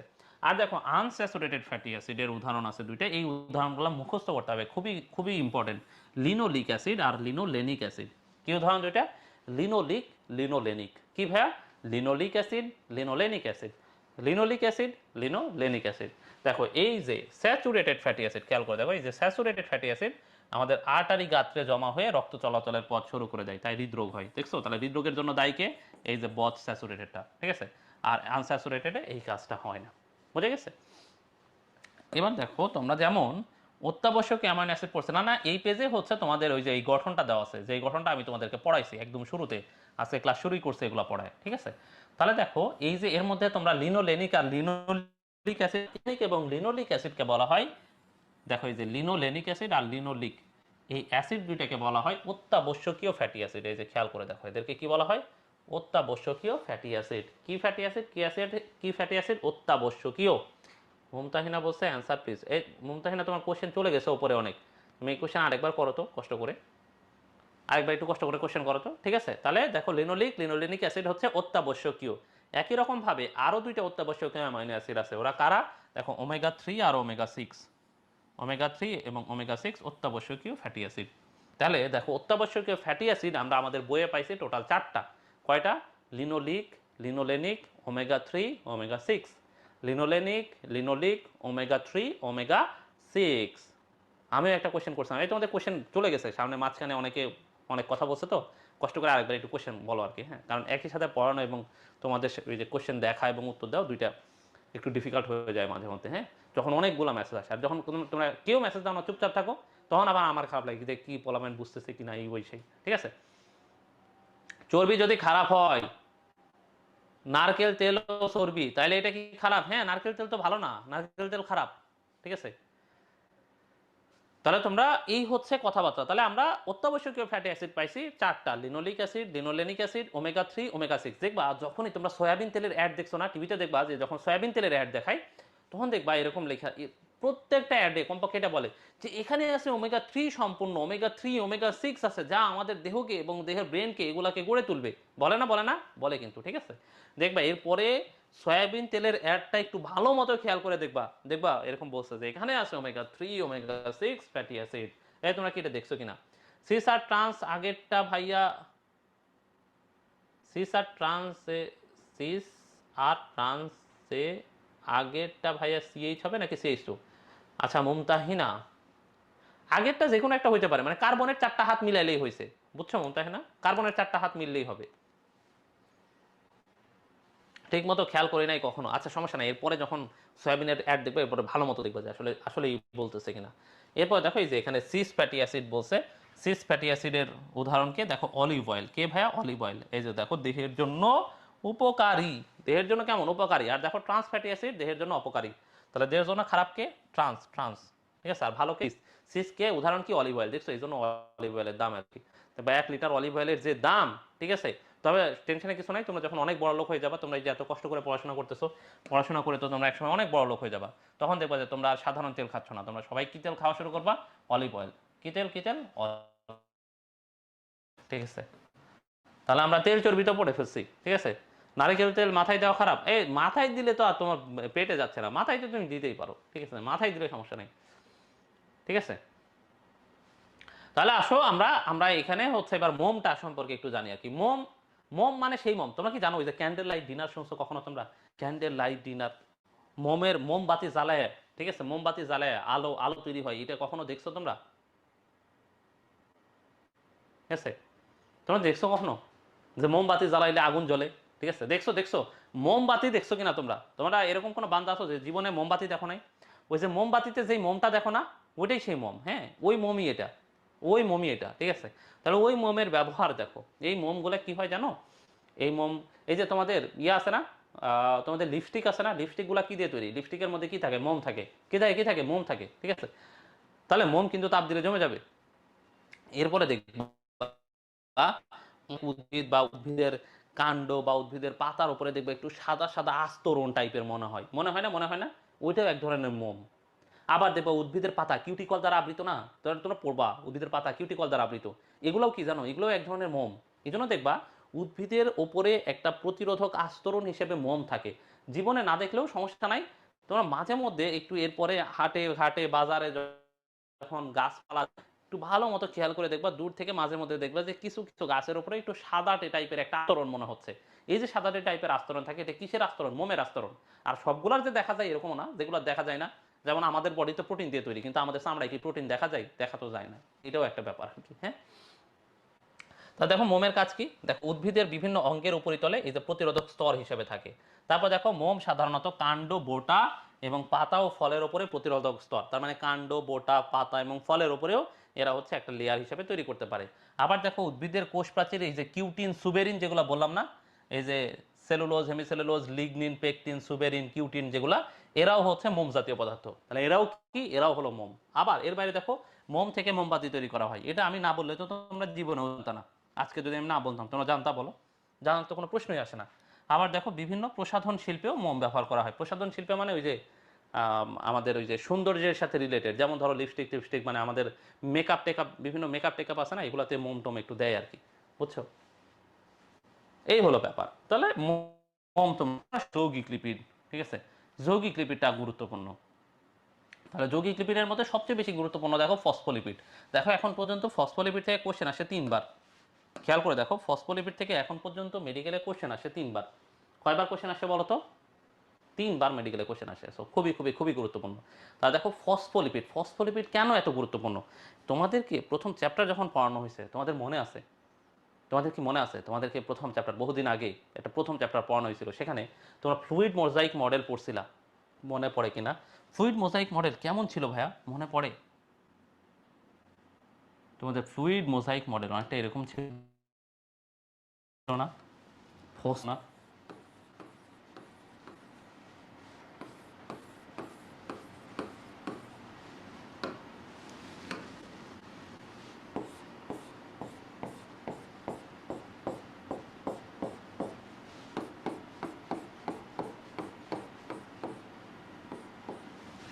এরকম 2টা লেয়ারের ফসফোলিপিড লেয়ার ছিল না?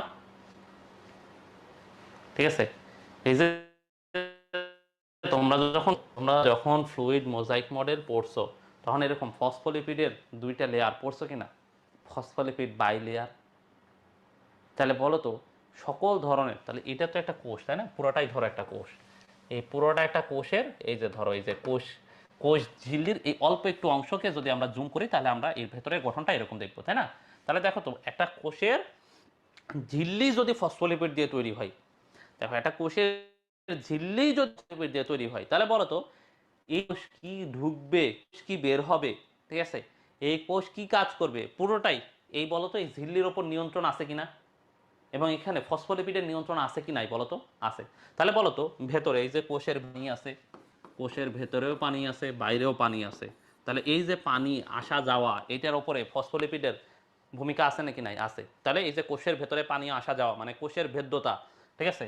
এবং এই কোষের ভেতরে কে ঢুকবে কে বের হবে এগুলো কে নির্ধারণ করবে? এই ফসফোলিপিড। এখন এই ফসফোলিপিড বাজার হয়, কেউ কি ভেতরে ঢুকতে পারবে? পারবে না। আবার দেখো খেয়াল করে, এই যে ফসফোলিপিড, দেখো এই কোষের ভেতরে আছে পটাশিয়াম, কোষের বাইরে আছে সোডিয়াম, এখানে আরো আছে ম্যাগনেসিয়াম, ঠিক আছে, ম্যাঙ্গানিজ, এগুলো অনেক ধরনের আয়ন আছে না? তাহলে দেখো তো এই যে আয়নগুলা পরস্পর যে আদান প্রদান হবে, যাওয়া আসা করবে, এই আয়নের পরিবহন কে নিয়ন্ত্রণ করবে? ফসফোলিপিড। তাহলে বলো তো যে এই আয়নেরও যে পরিবহন, যাতায়াত, যাওয়া আসা, এটা কে নিয়ন্ত্রণ করবে বলো তো ভাইয়া? ফসফোলিপিড না? ফসফোলিপিড না? ফসফোলিপিড।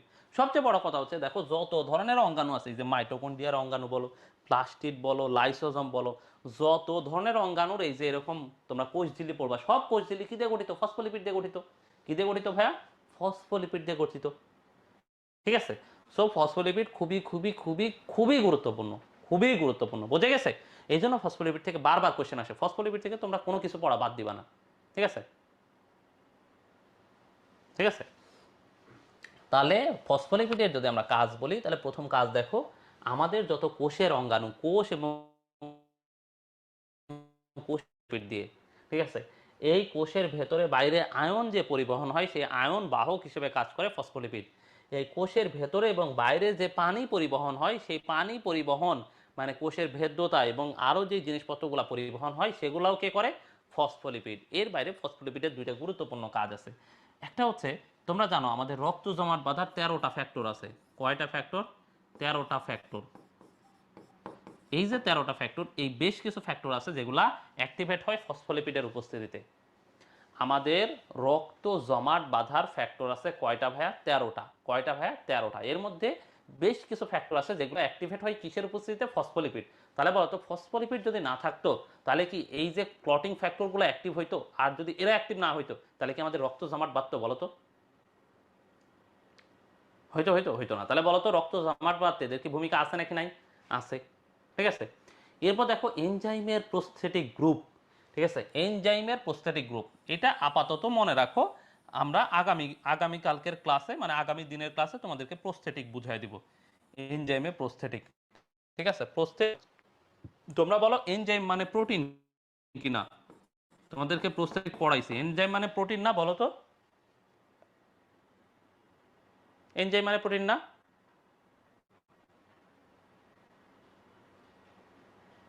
এনজাইম তো প্রোটিন, তাই না? হ্যাঁ, এনজাইমগুলো প্রোটিন। তাহলে আমরা কি বলছিলাম বলো তো, প্রোটিনের সাথে যদি ফসফেট যুক্ত হয় তাহলে এটা কি হবে? ফসফোপ্রোটিন, তাই না? তাহলে এই এনজাইমের সাথে যদি ফসফেট যুক্ত হয় তাহলে এটা কি কি হলো, তাই না? ফসফোপ্রোটিন। দেখো, সাথে অপ্রোটিন কোনো জিনিস যুক্ত হলে এটাকে বলা হয় প্রোস্থেটিক গ্রুপ। দেখছো ফসফোলিপিড কিভাবে প্রোস্থেটিক গ্রুপ হিসেবে কাজ করতে পারে? দেখো এনজাইমগুলো কি দিয়ে গঠিত ভাইয়া? প্রোটিন, তাই না? তাহলে আমরা কি পড়ছি? যুগ্ম প্রোটিন। দেখো, বলো বলো ফসফোপ্রোটিন আমরা পড়ছি কিনা গতদিন? বলো, গতদিন আমরা কি ফসফোপ্রোটিন পড়ছি? অবশ্যই পড়ছি, তাই না? তাহলে প্রোটিনের সাথে যদি ফসফেটকে যুক্ত করি তাহলে কি হবে? ফসফোপ্রোটিন। এই যে প্রোটিনের সাথে ফসফেটটা যুক্ত হয়েছে না, এই ফসফেটকে বলা হয় প্রোস্থেটিক গ্রুপ। মানে প্রোটিনের সাথে অপ্রোটিন যদি কোনো অংশ যুক্ত হয়, সে অপ্রোটিন অংশটাকে বলা হয় প্রোস্থেটিক গ্রুপ। কি বলে ভাইয়া? Prosthetic group. তাহলে প্রোটিনের সাথে অপ্রোটিন অংশটাকে আমরা কি বলি ভাইয়া? Prosthetic group. আবারও ভালো মতো মাথায় রাখো, প্রোটিনের সাথে অপ্রোটিন অংশ যুক্ত করলে সেই অপ্রোটিন অংশের নাম হলো প্রোস্থেটিক গ্রুপ। তাহলে এই যে প্রোটিনের সাথে যে ফসফেট যুক্ত থাকতে পারে, এটা তো তোমরা গতদিন পড়ছো, ফসফোপ্রোটিন। কোনো এনজাইম, যে এনজাইম, ঠিক আছে, এনজাইমগুলো তো প্রোটিন দিয়ে গঠিত, সো এনজাইম আর প্রোটিন তো আলাদা জিনিস না। তাহলে এই এনজাইমের সাথে এভাবে ফসফেট যুক্ত হলে এভাবে যুক্ত হয়ে থাকতে পারে, এভাবে এনজাইম তৈরি হতে পারে। বোঝা গেছে? তাহলে এই কাজগুলা। এর বাইরে দেখো ফসফোলিপিড, ফসফোলিপিডের উদাহরণ আছে তিনটা। দেখো ফসফোলিপিডকে যদি তুমি ইংরেজিতে লেখো কি আসবে? PHOS, ফসফো, LIPID, তাই না? এই পি থেকে মনে রাখবা প্লাজমালোজেন। ঠিক আছে, এই পি থেকে কি মনে রাখবা? প্লাজমালোজেন। এই এল থেকে তোমরা মনে রাখবা লেসিথিন। এল থেকে কি মনে রাখবা? লেসিথিন। পি থেকে মনে রাখবা প্লাজমালোজেন। পিতে প্লাজমালোজেন, এল এ লেসিথিন, আর এই এস থেকে মনে রাখবা সেফালিন। তাহলে ফসফোলিপিডের উদাহরণ আছে তিনটা। ফসফোলিপিডের উদাহরণ কয়টা ভাইয়া? তিনটা উদাহরণ আছে। কয়টা উদাহরণ? তিনটা। তাহলে ফসফোলিপিডের উদাহরণ কেমনে মনে রাখবা? পিতে প্লাজমালোজেন, এস এ সেফালিন, ঠিক আছে, আর এলে লেসিথিন। কাহিনী শেষ। ওকে। সব প্রোটিন কি এনজাইম? না না না, সব প্রোটিন এনজাইম না, সব এনজাইম প্রোটিন। ঠিক আছে। এরপরে ফসফোলিপিডের পরে আরেকটা জিনিস আছে, হচ্ছে গ্লাইকোলিপিড। আসো তোমরা, এটা তোমাদেরকে আমরা বইয়ে দেখাই। এই যে ফসফোলিপিড আমরা মোটামুটি পড়ে ফেলছি, ঠিক আছে। এরপর সব গ্লাইকোলিপিড, এটাও তোমরা রিডিং পড়বা। হ্যাঁ, গ্লাইকো। তাহলে দেখো, বলো তো গ্লাইকোলিপিড তার মানে লিপিডের সাথে কি আছে বলো তো? গ্লাইকো। ঠিক আছে, গ্লাইকো। ঠিক আছে, গ্লাইকো মানে কি? কার্বোহাইড্রেট আছে। সো এখানে দুই ধরনের জিনিস থাকতে পারে, এক গ্লুকোজ অথবা গ্যালাক্টোজ। দেখো এখানে থাকতে পারে এই যে গ্লুকোজ অথবা গ্যালাক্টোজ, এই যে এখানে লেখা আছে গ্লুকোজ অথবা গ্যালাক্টোজ। কি কি থাকতে পারে ভাইয়া? গ্লুকোজ অথবা গ্যালাক্টোজ। হ্যাঁ, যদি গ্লুকোজ থাকে তাহলে এটাকে বলা হয় গ্লাইকোলিপিড, যদি গ্যালাক্টোজ থাকে তাহলে এটাকে বলা হয় গ্যালাক্টোলিপিড। এই গ্যালাক্টোলিপিডও এখানে আছে, দেখো এই যে। যদি গ্লুকোজ থাকে তাহলে এটাকে বলা হয় গ্লাইকোলিপিড, আর যদি গ্যালাক্টোজ থাকে তাহলে এটাকে বলা হয় গ্যালাক্টোলিপিড।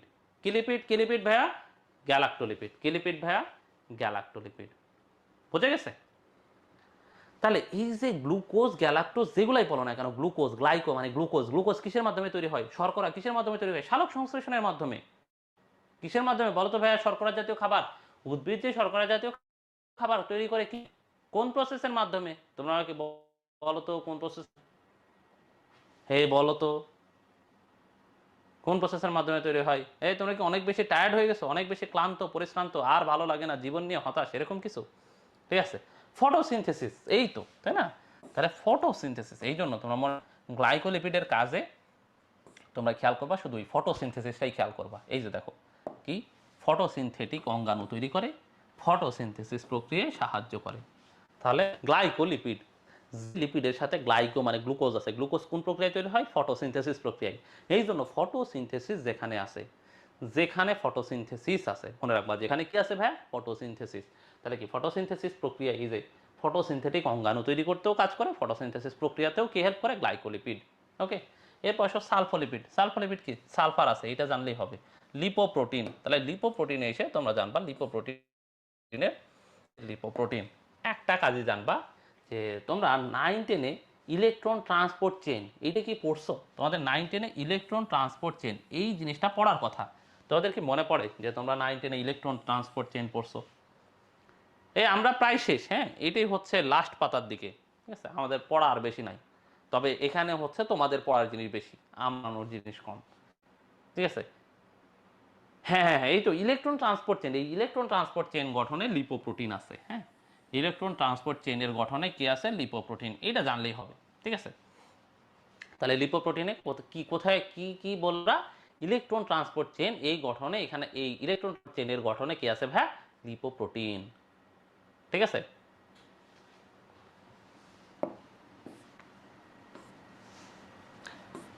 এরপরে আর বেশি নাই, হ্যাঁ, আর স্টেরয়েড আছে, টারপিনস, রাবার, স্টেরয়েডটাই একটু পড়াশোনা আছে, তাছাড়া আর তেমন বেশি পড়াশোনা নেই। এরপর দেখো লিপিড প্রোফাইল, ঠিক আছে। তোমরা কখনো শুনছো যে তোমাদের বাবাদের, দাদাদের, নানাদের ডাক্তার দেখাইতে গেছে এবং তাদের রক্তের একটা টেস্ট দিছে লিপিড প্রোফাইল? শুনছো? শুনছো? আমাদের যে চর্বিগুলো আছে না, লিপিডগুলো আছে না, লিপিডগুলো তো ভালো, আমাদের দেহে অনেক ধরনের কাজ করে, অনেকগুলো হরমোন তৈরি করে, আরো অনেক অনেক কাজ করে, ঠিক আছে। এগুলা ছাড়া আমার বডি তৈরি হইতো না। এই যে দেখো ফসফোলিপিড, ফসফোলিপিড না হলে তো আমাদের কোষের যত ঝিল্লি আছে এগুলোই তৈরি হইতো না। তাহলে বুঝো লিপিডের কত গুরুত্ব। কিন্তু ঝামেলা হচ্ছে ভাইয়া, এই লিপিড যখন আমার বডিতে বেড়ে যায়, এটা আবার আমাদের জন্য খুবই খারাপ। তাহলে দেখো লিপিড কম থাকা, এটা তো খারাপ, আবার যখন লিপিড অনেক বেশি আছে এটাও খারাপ। লিপিড একটা ব্যালেন্স লেভেলে থাকতে হবে। এই জন্য লিপিডের যে প্যারামিটার আছে এইটা গুরুত্বপূর্ণ, হ্যাঁ। তো আমরা এই যে লিপিড ফাইল বলে একটা পরীক্ষা আছে, এখানে আমরা 4 ধরনের লিপিডের মাত্রা দেখি। কয়টা লিপিড দেখি ভাইয়া? 4টা লিপিড দেখি। কি কি লিপিড দেখো? টোটাল কোলেস্টেরল, এইচডিএল, এলডিএল আর ট্রাইগ্লিসারাইড। টোটাল কোলেস্টেরল, এইচডিএল মানে হাই ডেন্সিটি লিপোপ্রোটিন, এলডিএল মানে লো ডেন্সিটি লিপোপ্রোটিন, এই লিপোপ্রোটিন মানে লিপিড আর প্রোটিন দিয়ে গঠিত, ওকে। আর হচ্ছে ট্রাইগ্লিসারাইড, ওই যে একটু আগে আমরা আজকে ক্লাসের শুরুর দিকে যে ট্রাইগ্লিসারাইড পড়াইলাম তোমাকে, ট্রাইগ্লিসারাইডের গঠন আঁকায় দেখাইলাম, ওই যে কোলেস্টেরল। কোলেস্টেরলের সাথে তো তোমরা সবাই পরিচিত, নাম তো শুনছো, কোলেস্টেরল কোলেস্টেরল কোলেস্টেরল, বিভিন্ন টিভিতে এই যে বিভিন্ন টেলিভি রেগুলার অ্যাডেও শুনছো আর কি, তাই না? কোলেস্টেরল, এইচডিএল, এলডিএল আর ট্রাইগ্লিসারাইড। এর মধ্যে তোমরা মনে রাখবা তিনটেই খারাপ, ভালো হচ্ছে একটা, এই যে এইচডিএল। এই এইচডিএলটা খুবই ভালো আমাদের বডির জন্য, ঠিক আছে। এই এইচডিএলটা আমাদের বডির জন্য খুবই ভালো। এইচডিএল যত বেশি থাকবে আমাদের বডি তত বেশি ভালো থাকবে, ঠিক আছে। তাহলে এইচডিএল আমাদের জন্য ভালো। তাহলে এদের এই যে অনেকগুলো মাত্রা দেওয়া আছে, তোমাদের সবগুলো পড়ার দরকার নাই, তোমরা শুধু এই ডিজায়ারেবল যেই মাত্রাটা আছে এইটা পড়বা, ডিজায়ারেবল যে অ্যামাউন্টটা আছে এইটা পড়বা। তাহলে টোটাল কোলেস্টেরল দেখো কত থাকা উচিত? 200-র কম। খেয়াল করে দেখো, টোটাল কোলেস্টেরল কত কম থাকতে হবে ভাইয়া? 200-র কম। কত কম? 200-র কম। আর এইচডিএল যেহেতু ভালো, তাহলে এইচডিএল একটু বেশি থাকতে হবে। কত বেশি দেখো ভাইয়া? 40-এর বেশি। তাহলে এইচডিএল কতর বেশি থাকতে হবে ভাইয়া? 40-এর বেশি। ফটোসিনথেটিক আর ফটোসিনথেসিসের পার্থক্য কি? না সেম জিনিস মুমতাহিনা, ঠিক আছে। মানে বলছে ফটোসিনথেটিক, ফটোসিনথেসিস সেম। ওই ফটোসিনথেসিসের এই শব্দটাই যে সালোক সংশ্লেষক আর সালোক সংশ্লেষণ, এই দুইটা কথা আর কি, যে সালোক সংশ্লেষক অঙ্গাণু তৈরি করে, সেম, ঠিক আছে। অপটিমাল কি? অপটিমাল হচ্ছে মানে যেই অ্যামাউন্টটা আসলে এই কাজটা খুবই বেশি ভালো করে সেটা হচ্ছে অপটিমাল। যেমন ধরো আমি 37 ডিগ্রি সেলসিয়াস তাপমাত্রায় খুব ভালো থাকি, তাহলে আমার জন্য অপটিমাল টেম্পারেচার কত? 37। ধরো আমি 50 ডিগ্রি সেলসিয়াস তাপমাত্রায় অনেক খারাপ হয়ে যায় আমার অবস্থা, তাহলে কি আমার জন্য অপটিমাল টেম্পারেচার 37 হবে? 37, বোঝা গেছে?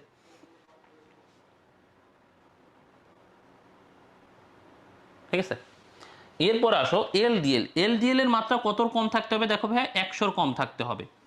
আর ট্রাইগ্লিসারাইডের নর্মাল লেভেল কত কম থাকতে হবে? 150-র কম। তাহলে এই মাত্রাটা একটু কষ্ট করে মুখস্থ করতে হবে। তাহলে টোটাল কোলেস্টেরল কত কম থাকতে হবে ভাইয়া? 200-র কম। কত কম ভাইয়া? 200-র কম। এইচডিএল কত কম এইচডিএল বেশি থাকতে হবে, কারণ এইচডিএল ভালো, সো ভালো জিনিস বেশি থাকাটা ভালো, না থাকুক, আমি চাই ভালো মধ্যে বেশি থাকুক। তাহলে এল ভালো জিনিস সে বেশি থাকবে, কতর বেশি? 40-এর বেশি। এলডিএল যেহেতু ভালো না, তার একটু কম থাকা দরকার। কতর কম? 100-র কম। ট্রাইগ্লিসারাইডও ভালো না, তারও কম থাকা উচিত। কতর কম? 150-র কম, ঠিক আছে। এই মাত্রাটা একটু মুখস্থ করতে হবে। এবার বলো তোমাদের মাথা কি আসে নাকি চলে গেছে? এই তোমাদের মাথা আসে না গেছে বলো? এই যে এই পেজেই পড়া, হ্যাঁ, এই পেজ পড়া শেষ হলে তো শেষ, এরপরে আর তেমন পড়া নাই, হ্যাঁ, এই পেজে একটু পড়া আছে,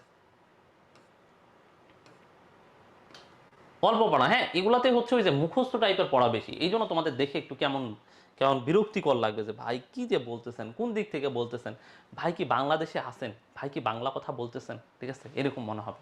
টেনশনে কিছু নাই। হাই হাই, ফটোসিনথেসিস আর বাংলা সালোক সংশ্লেষণ, হাই হাই রে, তোমাদের তো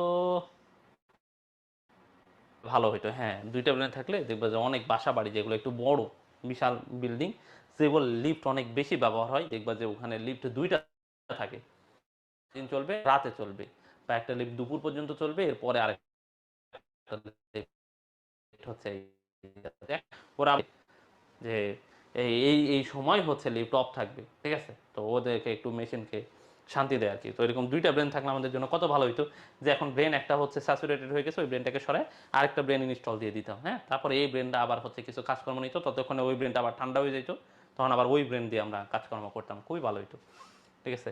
তো সৃষ্টিকর্তা দেয় নাই, মনে হয় কোনো ঝামেলাও ছিল, এই দুইটা ব্রেন দিলে মনে হয় এই উপকারের চেয়ে আমাদের ক্ষতি বেশি হইতো, এই জন্য দেয় নাই, ঠিক আছে, বুঝছো। নাহলে আমাদের কিডনি তো দুইটা, সৃষ্টিকর্তা আমাদেরকে কিডনি দুইটা দিছে না, আল্লাহ আমাদেরকে দুইটা কিডনি দিছে না, বুঝছে, দুইটার মধ্যে একটা কিডনি নষ্ট হয়ে আরেকটা দুইটা আরেকটা যেন চালাইতে পারে, বুঝছো। তাহলে আসো আমরা উদ্ভূত লিপিড নিয়ে পড়বো। তাহলে উদ্ভূত লিপিডের উদাহরণ আমরা কি পড়ছিলাম? Steroid, terpenes, rubber. যেই টারপিনের কথা সাদিয়া বা সাইদা অনেকবার কোশ্চেন করছে, ঠিক আছে, আসো আমরা ওগুলা নিয়ে বলবো। তাহলে তার আগে আসো স্টেরয়েড। স্টেরয়েড জিনিসটা কি তোমরা যা বুঝবা, এটা তোমাদের পরীক্ষা আসবে না, হ্যাঁ, আমি তোমাদেরকে যেটা দেখাবো এখন। স্টেরয়েড হচ্ছে যাদের এই যে এরকম, ঠিক আছে, দেখো বেঞ্জিনের মতো চক্র আছে সাইডটা, এই যে দেখো খেয়াল করো, এই যে এটা, এই যে এখানে এখানে দেখো, এই যে এটা একটা, এটা একটা, এটা একটা, এটা একটা, দেখো এই চক্র দেখতেছো না, তাই না, এই যে বেঞ্জিনের মতো চক্র না? তাহলে যাদের এরকম সাইডটা বেঞ্জিনের মতো চক্র আছে তারা হলো স্টেরয়েড। এই জিনিসটাই হচ্ছে স্টেরয়েড, এই জিনিসটার নাম হলো স্টেরল, ঠিক আছে, এই জিনিসটার নাম হচ্ছে স্টেরল।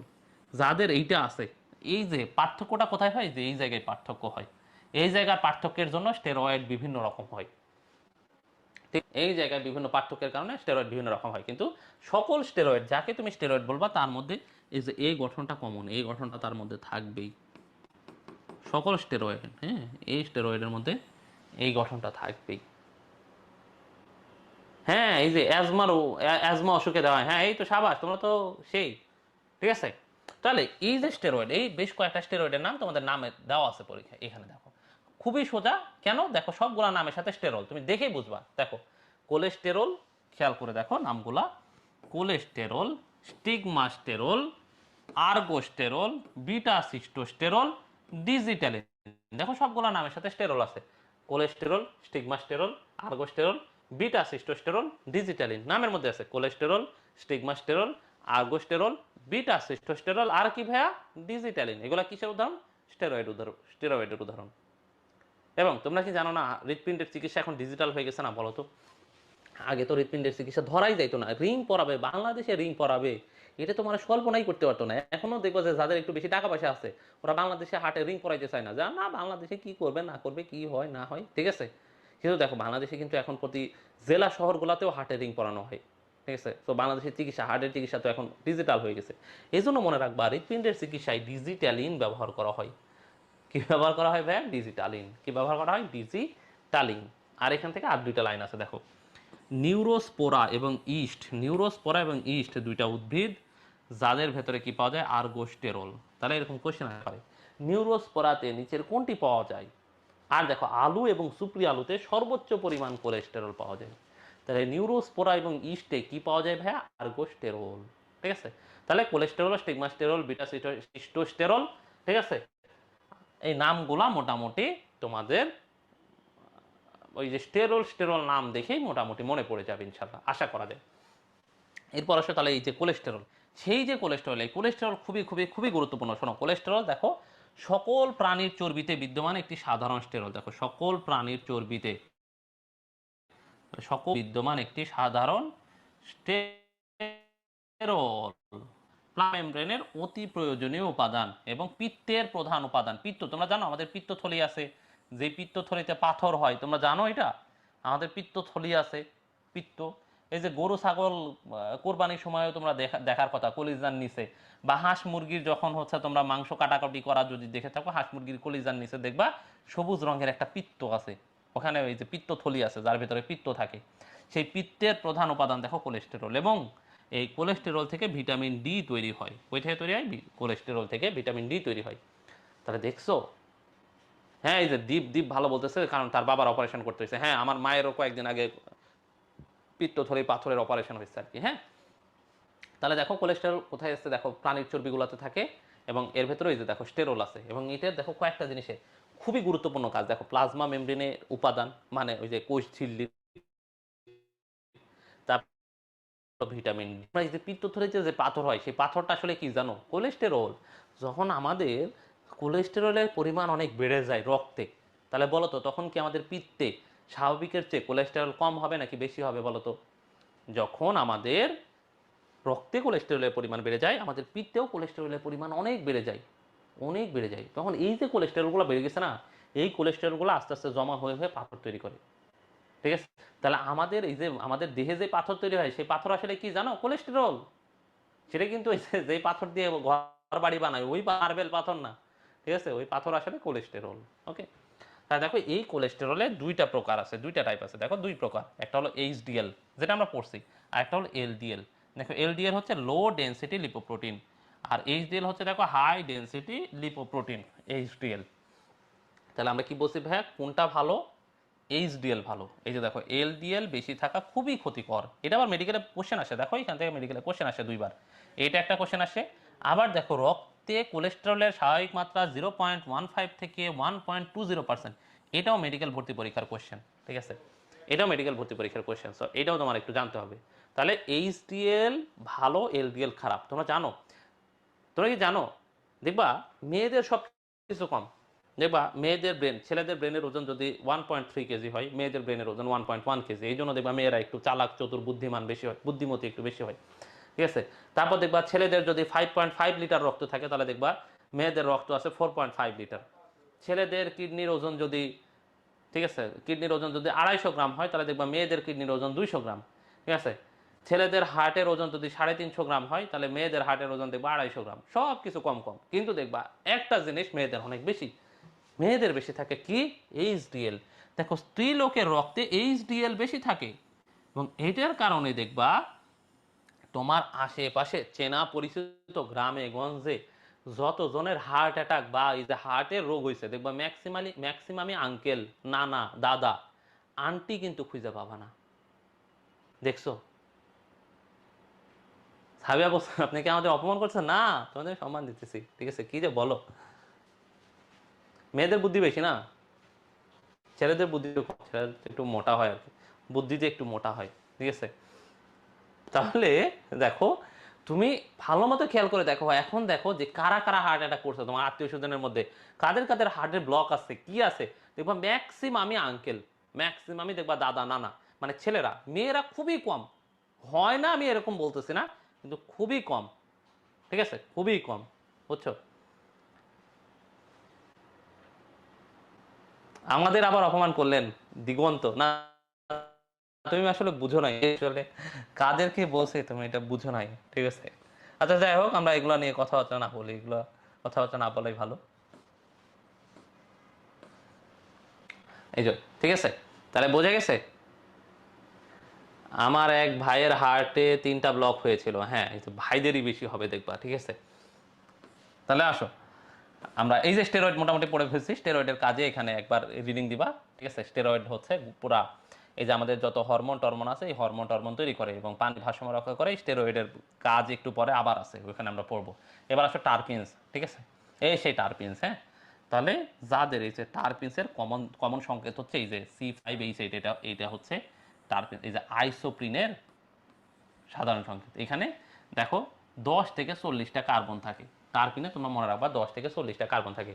টারপিন আহামরি আর কিছু না, ওই যে পেট্রোলিয়াম, অকটেন, ডিজেল যেমন একটা তেল, টারপিনও এরকম একটা তেল টাইপের জিনিস আর কি। ঠিক আছে, তেল টাইপের একটা জিনিস। করোনারি থ্রম্বোসিস কি জিনিস? এই করোনারি থ্রম্বোসিস মানে ওই যে আমাদের যে চর্বি টর্বিগুলো আছে না, এই যে চর্বিগুলো অনেক সময় আমাদের এই যে করোনারি, ঠিক আছে, করোনারি আর্টারিতে যে জমে যায়, জমে এই যে চর্বিগুলো জমে এই যে গোল্লা গোল্লা হয়ে যায়, এগুলাকে বলা হয় থ্রম্বাস। ঠিক আছে, তো এগুলো যখন যুক্ত হয়ে এই যে এগুলো যখন সরে যায় তখন এটাকে বলা হয় করোনারি থ্রম্বোসিস। যখন এগুলো আমাদের এই, ঠিক আছে, আমাদের করোনারি আর্টারি, ঠিক আছে, করোনারি আর্টারি হচ্ছে যে আর্টারিগুলো আমাদের হার্টকে রক্ত দেয়। এই আর্টারিগুলোতে যখন এই যে আমাদের এই যে চর্বির যে প্লাগগুলা তৈরি হয়, এই যে চর্বিগুলা যখন জমে জমে যে ওই জায়গাটা শক্ত একটা উঁচা তৈরি করে ফেললো, ওই অংশটাকে বলা হয় করোনারি থ্রম্বোসিস। ঠিক আছে, আর মায়োকার্ডিয়াল ইনফার্কশন আলাদা জিনিস। যখন এটার ফলে আমাদের মায়োকার্ডিয়াল মানে হার্টের মাসলগুলো নষ্ট হয়ে যাবে, পচে যাবে, এটাকে বলা হয় মায়োকার্ডিয়াল ইনফার্কশন। যখন রক্ত যাচ্ছে না, আস্তে আস্তে আমাদের হার্টের মাসলগুলো নষ্ট হয়ে যাবে, এটাকে বলা হয় মায়োকার্ডিয়াল ইনফার্কশন। এগুলো তোমাদের পড়াবে ইনশাআল্লাহ 4 নম্বর চ্যাপ্টারে। আইসোপ্রিনয়েড মানে কি? শোনো, আইসোপ্রিনয়েড হচ্ছে একটা যৌগ যেটা সাধারণ সংকেত হচ্ছে C5H8। C5H8, যেমন ধরো আমরা CH4 থাকলে এটাকে মিথেন বলি না? CH4 থাকলে যেভাবে আমরা এটাকে মিথেন বলি, সেরকম C5H8 যদি থাকে তাহলে এটাকে আমরা বলি আইসোপ্রিনয়েড। ঠিক আছে, তাহলে এই যে টারপিনসের ব্যবহার কি? সুগন্ধি প্রসাধনী সামগ্রী এবং বার্নিশের কাজে। শোনো, কাঠ মাঠের যে ফার্নিচারের কাজকর্ম করে দেখবা, এরপরে ওটা বার্নিশিং করে না, করলে দেখবা যে কাঠ মাঠ এগুলো দেখতে খুব চকচকে লাগে। ওই বার্নিশিংয়ে দেখবা এক ধরনের তেল ব্যবহার করে, ওইখানে হচ্ছে এই যে এই তেল ব্যবহার করে। ঠিক আছে, কোন তেল? কোন তেল? এই যে হচ্ছে টারপিনস। ঠিক আছে, ওরা কিন্তু টারপিন খুব ভালো মতোই চিনবে। কাঠের মিস্ত্রিদের বলবা, মামা আপনি কি টারপিন চিনেন? ও দেখবা খুব সুন্দর করে বলতেছে টারপিন। এরপরে সে রাবার, রাবার তো এটা বাংলায় পড়বা, ঠিক আছে এখানে। এবং এই যে রাবারের ব্যবহার, এই যে যত ধরনের ট্রাক, বাস, মোটর গাড়ি, রিক্সা, সাইকেল, এগুলো টায়ার যে রাবার দিয়ে তৈরি হয়, এটা আমি আজকে না বললে তোমরা জীবনে জানতা? বলো, যে যত আমরা টায়ার দেখি সবগুলা টায়ার রাবার দিয়ে তৈরি। ঠিক আছে, সো এই যে এখান থেকে খেলনা, ঠিক আছে, এখান থেকে খেলনা, তারপরে এই যে এখান থেকে দেখো আঠা, ইরেজার, গ্লাভস, এগুলো তৈরি করা হয়। এগুলো আমি না বললে জীবনে পারবা? জীবনে পারবা না। ঠিক আছে, এবার এবার প্রায় শেষ, হ্যাঁ প্রায় শেষ, আর 2 মিনিট, আর 2 মিনিট। ঠিক আছে, ভিন্ন ধর্মী কিছু লিপিড। এতক্ষণ আমরা যে লিপিডগুলো পড়ছি সেই লিপিড ছিল স্বাভাবিক লিপিড। তাহলে এই লিপিডগুলা ভিন্ন ধর্মী কিছু লিপিড পড়ি। তাহলে ভিন্ন ধর্মী একটা লিপিড হচ্ছে ক্যারোটিনয়েড। ক্যারোটিনয়েড, ক্যারোট থেকে নাম আসছে। কোথেকে নাম আসছে? ক্যারোট। এই ক্যারোট মানে কি বলো? ক্যারোট মানে কি? গাজর। তাহলে এই গাজরে গাজরে ভিটামিন এ আবিষ্কার হয়েছে আর কি। হ্যাঁ, এই জন্য এটার নাম হচ্ছে বিটা ক্যারোটিন। কি নাম? কি নাম? Beta carotene. বিটা ক্যারোটিন, এই বিটা ক্যারোটিন দেখো, একটা বিটা ক্যারোটিন ভাঙলে 2টা ভিটামিন এ তৈরি হয়। কয়টা ভিটামিন এ তৈরি হয়? 2টা। তাহলে একটা বিটা ক্যারোটিন ভাঙলে কয়টা ভিটামিন এ তৈরি হয় ভাইয়া? 2টা ভিটামিন এ তৈরি হয়। আর এই ভিটামিন এ পরবর্তীতে কি তৈরি করে জানো? আমাদের চোখের মধ্যে এই যে সাদা কালো দেখার যে রড কোষ আছে, এই রড কোষ তৈরি করে। তোমরা সবাই জানো আমাদের চোখের মধ্যে রড কোষ আছে, এটাকে এখানে রডপসিন বলছে, আসলে এটা হলো রড কোষ। কি কোষ? রড কোষ। আমাদের চোখে রড কোষ এবং কোন কোষ, 2টা কোষ আছে না, রড কোষ আর হলো কোন কোষ। তাহলে দেখো ভিটামিন এ কি তৈরি করে? রড কোষ। কি তৈরি করে? রড কোষ। তাহলে দেখো বিটা ক্যারোটিন, এই বিটা ক্যারোটিন, একটা বিটা ক্যারোটিন ভাঙলে 2টা ভিটামিন এ তৈরি হয়। যেই ভিটামিন এ কি তৈরি করে ভাইয়া? রডোপসিন। এই ভিটামিন এ থেকে পরবর্তীতে দেখো রড কোষ তৈরি হয়, যেটাকে আমরা এখানে রডোপসিন হিসেবে দেখতেছি। এর বাইরে দেখো এই যে স্টেরয়েড, আবার এই যে স্টেরয়েড থেকে এখানে খেয়াল করো 2টা হরমোন, এই যে টেস্টোস্টেরন আর ইস্ট্রোজেন। খেয়াল করো, টেস্টোস্টেরন, এই যে এখানে দেখো টেস্টোস্টেরন আর হলো ইস্ট্রোজেন। তোমরা জানো ছেলেদের মেইন হরমোন হলো টেস্টোস্টেরন, মেয়েদের মূল হরমোন হচ্ছে ইস্ট্রোজেন। যেই হরমোন ছেলেদেরকে ছেলে বানায় আর ইস্ট্রোজেন মেয়েদেরকে মেয়ে বানায়। সো এই যে আলটিমেটলি এই যে দেখো কাজ হচ্ছে, এই যে বিকাশ টিকাশ নিয়ন্ত্রণ করতেছে। এর বাইরে দেখো কর্টিসল বলে আরেকটা হরমোন আছে, এটা হচ্ছে একটা ইমার্জেন্সি হরমোন। হ্যাঁ, এই কর্টিসলের কাজ আছে যখন আমাদের বডি ইমার্জেন্সিতে পড়ে আর কি। ধরো তোমাকে কুত্তা, ঠিক আছে, ধরো একটা পাগলা কুত্তা তোমাকে কামড়ানোর জন্য পিছু নিছে, তখন তোমার বডি ওই যে জান প্রাণ ছেড়ে দিয়ে দৌড়াবে না? ওই সময় কর্টিসল সিক্রেট হয়। তোমার বডি যখন কোনো ইমার্জেন্সি সিচুয়েশনে পড়ে, ধরো তোমার বডির খুব ব্যাপক ক্ষয়ক্ষতি হয়েছে, অ্যাক্সিডেন্ট হয়েছে, এই সেই, ওই সময় কর্টিসল সিক্রেটেড হয়ে এরা এসে এই কাজগুলা, ঠিক আছে, এই ইমার্জেন্সি ব্যাকআপ দেয়। দেখা যায় এরা আমার বডির শক্তি তৈরি করা বাড়ায় দেয়, শক্তি উৎপাদন বাড়ায় দেয়। এই শক্তি উৎপাদন বেড়ে গেলে তখন আমাদের বডির যে ক্ষয়ক্ষতিগুলো আছে এই ক্ষয়ক্ষতিগুলো দ্রুত এগুলো মিটে যায়। এর বাইরে দেখো এরা লবণ এবং পানির ভারসাম্য রক্ষা করে। ঠিক আছে, লবণ আর পানির ভারসাম্য। এর বাইরে এখানে ওই যে বাইল সল্ট তৈরিতে কোলেস্টেরল আছে, এটা তো তোমরা পড়ছোই। বাইল সল্ট মানে পিত্ত তৈরিতে, ঠিক আছে, এইটা মোটামুটি এখানে আছে। এর বাইরে এবার আসো ভিটামিন। ঠিক আছে, এটা লাস্ট পয়েন্ট। ভিটামিন, কিছু ভিটামিন আছে তোমরা জানো যেগুলো চর্বিতে দ্রবণীয়। তাহলে চর্বিতে দ্রবণীয়, ঠিক আছে, চর্বিতে দ্রবণীয় ভিটামিন কে কে বলতো? ভিটামিন এ, ডি, ই, আর হচ্ছে কে। এই চারটা ভিটামিন চর্বিতে দ্রবণীয়। আর পানিতে দ্রবণীয় ভিটামিন কে কে বলো তো ভাইয়া? ভিটামিন বি আর ভিটামিন সি। ঠিক আছে, তাহলে পানিতে দ্রবণীয় ভিটামিন কে? ভিটামিন বি আর সি। এরা কোথায় দ্রবণীয়? পানিতে। কোথায় ভাইয়া? পানিতে। আর এগুলো কোথায়? চর্বিতে, তাই না? তাহলে এইগুলার একটু কাজ করবো। যেমন ভিটামিন এ এর অভাবে কি হয় দেখো ভাইয়া, ভিটামিন এ এর অভাবে ত্বক শুষ্ক হয়ে যায়, রাতকানা হয় এবং বৃদ্ধি কমে যায়। তো এগুলার কাজ জানলে হবে। হ্যাঁ, তাহলে ভিটামিন এর অভাবে আমরা রাতকানা হয় এটা জানতাম। এর বাইরে আরো দুইটা জিনিস হয়, বৃদ্ধি কমে যায়। বাচ্চারা যদি ভিটামিন এর অভাবে থাকে তাহলে যে বাচ্চারা আর বাড়তে পারে না আর কি। হ্যাঁ, বাচ্চারা হঠাৎ করে শর্ট হয়ে যায়।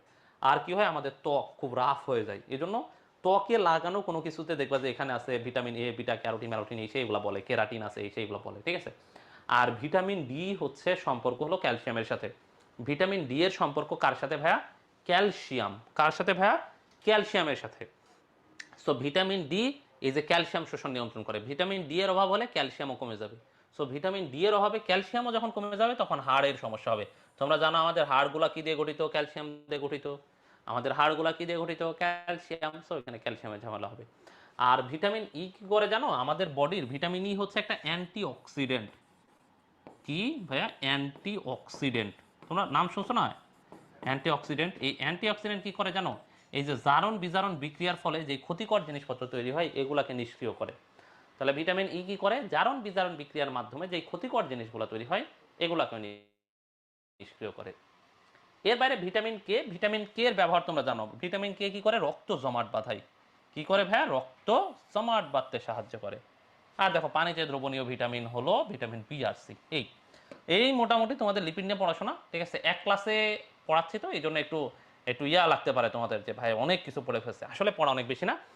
তোমরা কার্বোহাইড্রেট পড়ছো, প্রোটিন পড়ছো, এরপর লিপিড পড়তেছো। তোমাদের কাছে দেখবা যে পড়তে গেলে সবচেয়ে বেশি সহজ লাগবে লিপিড। তাহলে এই যে লিপিডের যে ব্যবহারগুলা, আমরা এতক্ষণ লিপিডের বিভিন্ন ধরনের লিপিডের যে বিভিন্ন কাজ পড়ে আসছি, এই কাজগুলো এখানে অ্যাট এ গ্ল্যান্স দেওয়া আছে। এটা কিন্তু তোমাদের ঘ নম্বরের প্রশ্ন, মনে রাখো। ঠিক আছে, এই মোটামুটি পড়াশোনা। তাহলে আমরা প্রায় প্রায় অনেক কষ্টে অনেক পড়াশোনার ফলে আমরা প্রায় সব কিছু শেষ করে ফেলেছি এবং এই মোটামুটি আমাদের তোমাদের প্রতি মেসেজ। ঠিক আছে, ভালো থাকো সবাই, সুস্থ থাকো সবাই, সবার সাথে আবার দেখা হবে ইনশাল্লাহ। আসসালামু আলাইকুম।